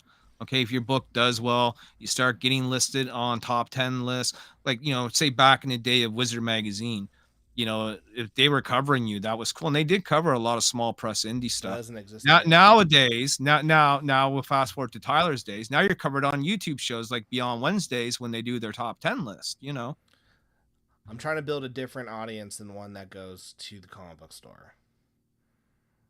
But that's where people go to buy comic books, Tyler. No, not the audience I'm trying to build. I'm trying to build an audience of people that buy. If you're looking for the manga audience, you need to be making manga. Looking to find people who buy on Barnes & Noble, Books A Million, Amazon, and direct to consumer. Okay, websites. But you need physical product in those stores, and they don't do floppies. Correct. So that's why the goal. Where's my notion? That's why by this year I should have at least 5 trades of Growth Megafist. I'll have a trade of Super Plumber Sisters, a trade of Sexy Witch, trade of Bullet Assassin, trade of Super Plumber Sisters. I have my Demons trade, so I'll have like 7 or 8 trades. And now, what are the odds that somehow you're going to get into Barnes and Noble? Well, no, I said the audience who buys that kind of stuff. So then I can do what's it called? There's companies that let you list on those kind of things. Sure, you can have like almost like an eBay store listing, but I'm talking about how do you get physical product on the shelf? No, that's the thing. You there's a company that you use that like hooks up with your Amazon, and they put this stuff into Barnes and Noble. Starts with Barnes and Noble online, and then it works its way into the physical. Mm-hmm. See, I'm still in the floppy world, and I don't see that ever changing. We'll put out trades, of course, and we've done it. Um, but that's just sort of like a bonus to what we do, right? Because there's still a collector's mentality in comics, which is something that you and I have debated again for forever. You know, where people buy floppies on the premise that one day it might be worth something. They don't look at it as disposable media in a lot of cases, and that's only been ever so much proven since I've been covering those topics this last year than I've ever seen before. you know, in fact, we have a new grading company, PSA. The people that graded comic book or cards are now grading comic books. They're getting involved in the game because it's grown that much. Where people really do look at these as collectibles, because maybe in short of maybe they are dying out, slowly and but surely. And it's almost like preserving the archaic ruins of ancient Egypt. Maybe. Yeah, it's print on demand, but it's a little print on demand. So we'll see. My stuff's on Amazon. I have one girl with a Megafist on Amazon. Indie Comics Outlier, whoever you are. That's Mike Wheeler. Oh, that's funny. Oh yeah, and he renamed his YouTube account. Man, you want to talk about drama? Holy shit! let's get juicy. Let's get juicy. I'm sorry, Mike, but Mike led me down a rabbit hole today that I couldn't believe. He is at war, and I mean war, with one Ethan Van Sciver. You think Ethan has just had his sights set on you? Oh no. Now there's talk of copyright trademark infringements and suing going on, and Ethan's upset and Mike's upset, and it's been wild. That is a wild Twitter read. I mean, I'm shocked that Mike didn't know about any of that stuff. About what stuff? The logo. It's been known like forever that Ethan that face was from that comic. The Laughing Man face? Yeah, I've heard that. I've seen that thing. I'm I'm assured that Ethan thought that no one would ever call him on it, I know people have called it. I'll tell you that Mike is the only one that has free time to bring the law into it. Judge Dredd. Yeah, like I've known it for like 5 or 6 years. No, it's been wild though. I was pointing to that today. I was just like, wow. I didn't know that any of this was going on. It is wild though. I hope Mike deals the justice, because EVS is a piece of crap.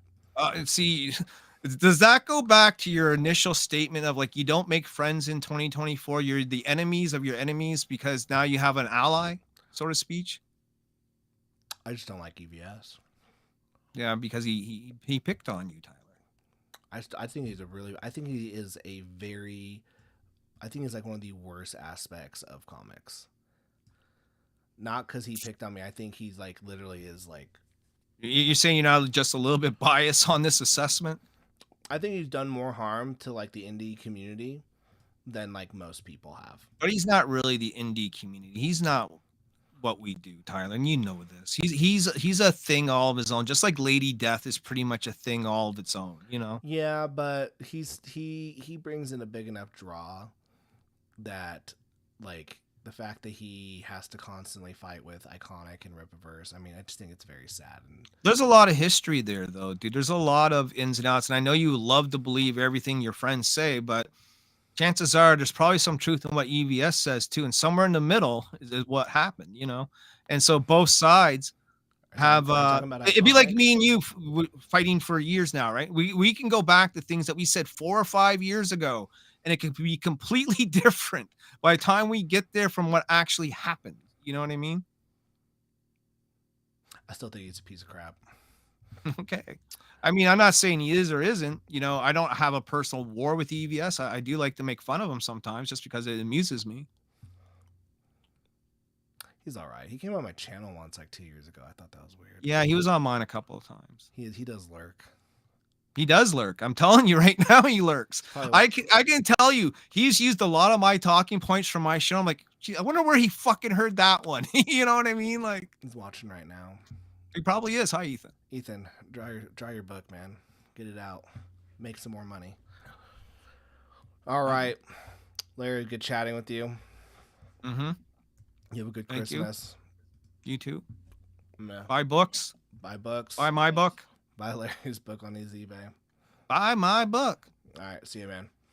Watch Marvel Rivals coming up next. Oh, there you go. Everyone go to his channel and watch the Marvel Rivals. All right. There'll be like 2 people there. All right. Peace. Look at that. Larry and I... See, that's the thing. Once again, as much as Larry and I have beef, where's Caden? Caden's sketch said it.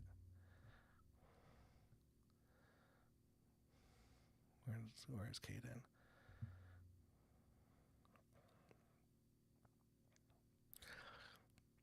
There you go. Caden's sketch. I love that these two are like best friends despite having beef. That's the problem with Larry and I. We can get hot-headed online, and then we can just have good discussions, and we still disagree with each other all the time. But we can still have good discussions. That's why I wanted him on. That's why I wanted us to do this stream, because we can have a good discussion. The chat enjoys it because we're entertaining. So yeah. Even though Larry will piss me off sometimes, I know I piss Larry off, and in the end, it's all... Larry's the only person that I can somewhat give a pass to. Somewhat. All right. Guys, I can't believe we have still 21 people here. Started streaming 3 hours ago. Can we just remind people what the goal of the stream was? Real quick. The goal of the stream was this. Was to draw this. Sorry, not draw a color. Whoa. So, the goal of the stream was to cover this. I'm glad I'm a floppy guy and you're a trade guy. It will never work between us, faints dramatically. We're just different. Larry and I are different. You have to guys a guy. It will never. Larry is 1, huge age gap. 2, Larry is like a hardcore comic book fan. Like, he grew up reading comics, and I found comics when I was like 19 years old. So, very different. Very different. But yeah, this is going to be coming out. This cover will come out in January. Let's see, 1, 2. Yeah, January. I have like this like spreadsheet that I keep. It says 2025 goals. And I put My Sexy Witch Academia, Super Plumber Sisters, and I have like when I want the projects to come out, which month, and then I put what I think they'll do money wise. Not what I think, what I hope they do. That's what I think. I'm a 95% digital guy myself. Looks great. Thank you so much, Nandor. I appreciate that. Just gotta get these freaking books out, man. I will say I can't wait to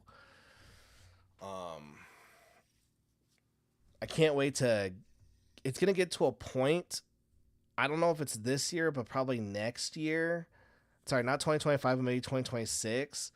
Yeah, 2025 is the finish all series year. So we're finishing up Super Plumber Sisters. We're finishing up Bullet Assassin. And then I can be done with those series, shelve them, turn them into trades. So then the only 2 ongoing series that I have going are My Sexy Witch Academia and The Girl with the Megafist. And I'm dying to get back to the point where I can put out 2 volumes of The Girl with the Megafist every year. Like, that was always fantastic. I loved doing that. I mean, we're at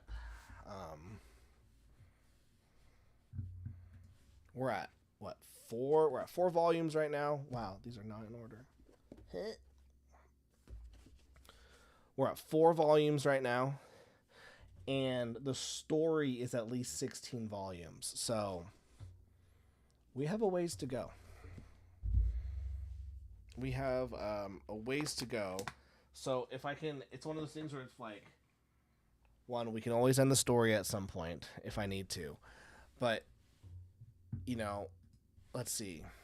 I have it'll take me like 6 more years if I've got to start going on this book if I want to get to like the full story that I want to do.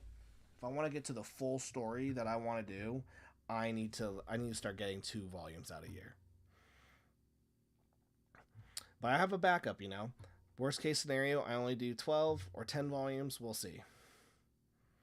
We'll see. And starting this week, we're working on Super Plumber Sisters. So these are the first 10 pages. This is what we'll be working on this week. Need to put in these. So this is what my thumbnails look like for My Sexy Witch Academia 3. So like, here, I'll show you guys something. Let's see if I can find it.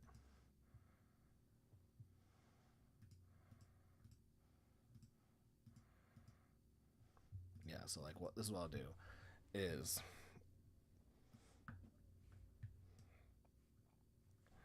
so there's the scribbles,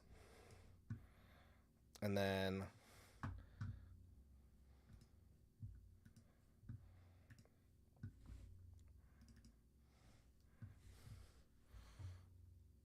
this is what Tommy sends me.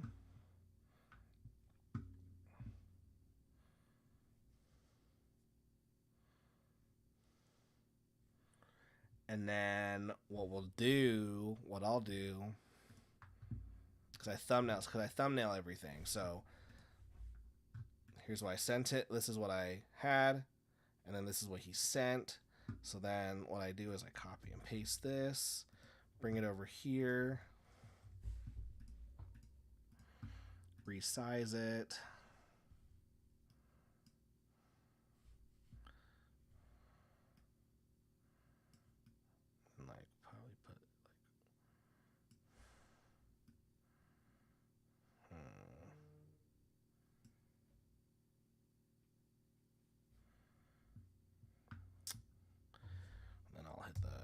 Turn it into line art.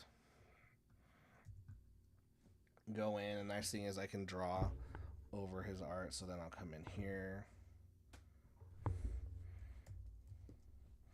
Jeez.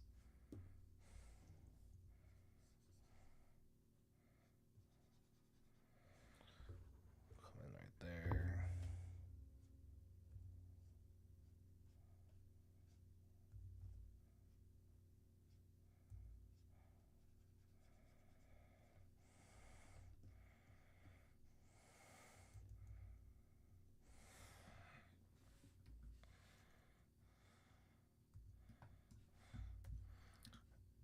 And then, actually, we want to do this.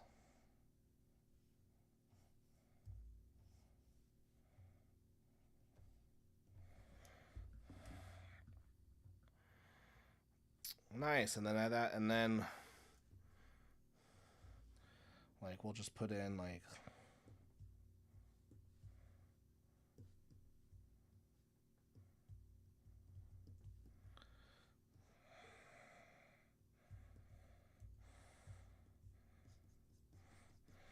let me put in a background right there. Looks like there's like a speech bubble right here. So right there. So yeah, that's what the behind the scenes looks like for these pages. I'll hit save. All right, about to end the show. If anyone has any questions about anything, let me know right now. If not, we're going to end the show. Really appreciate everyone who watched. Guys, it's late. What are you guys doing? Go to bed. I should be in bed. I'm going to wake up like crap tomorrow.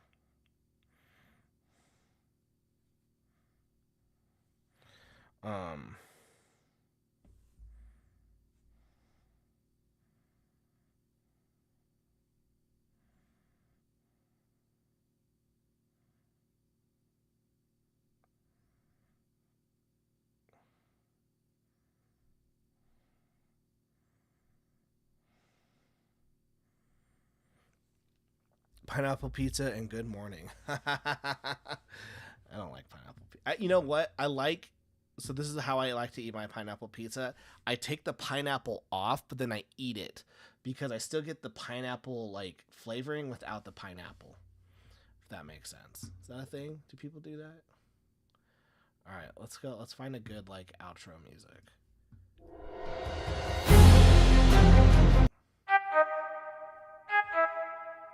Everything, who in the what and the where, I need everything. Trust me, I hear what you say.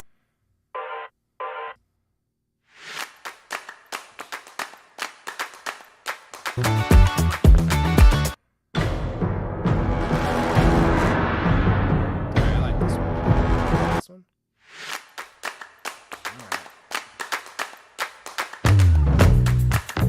All right, you guys have a good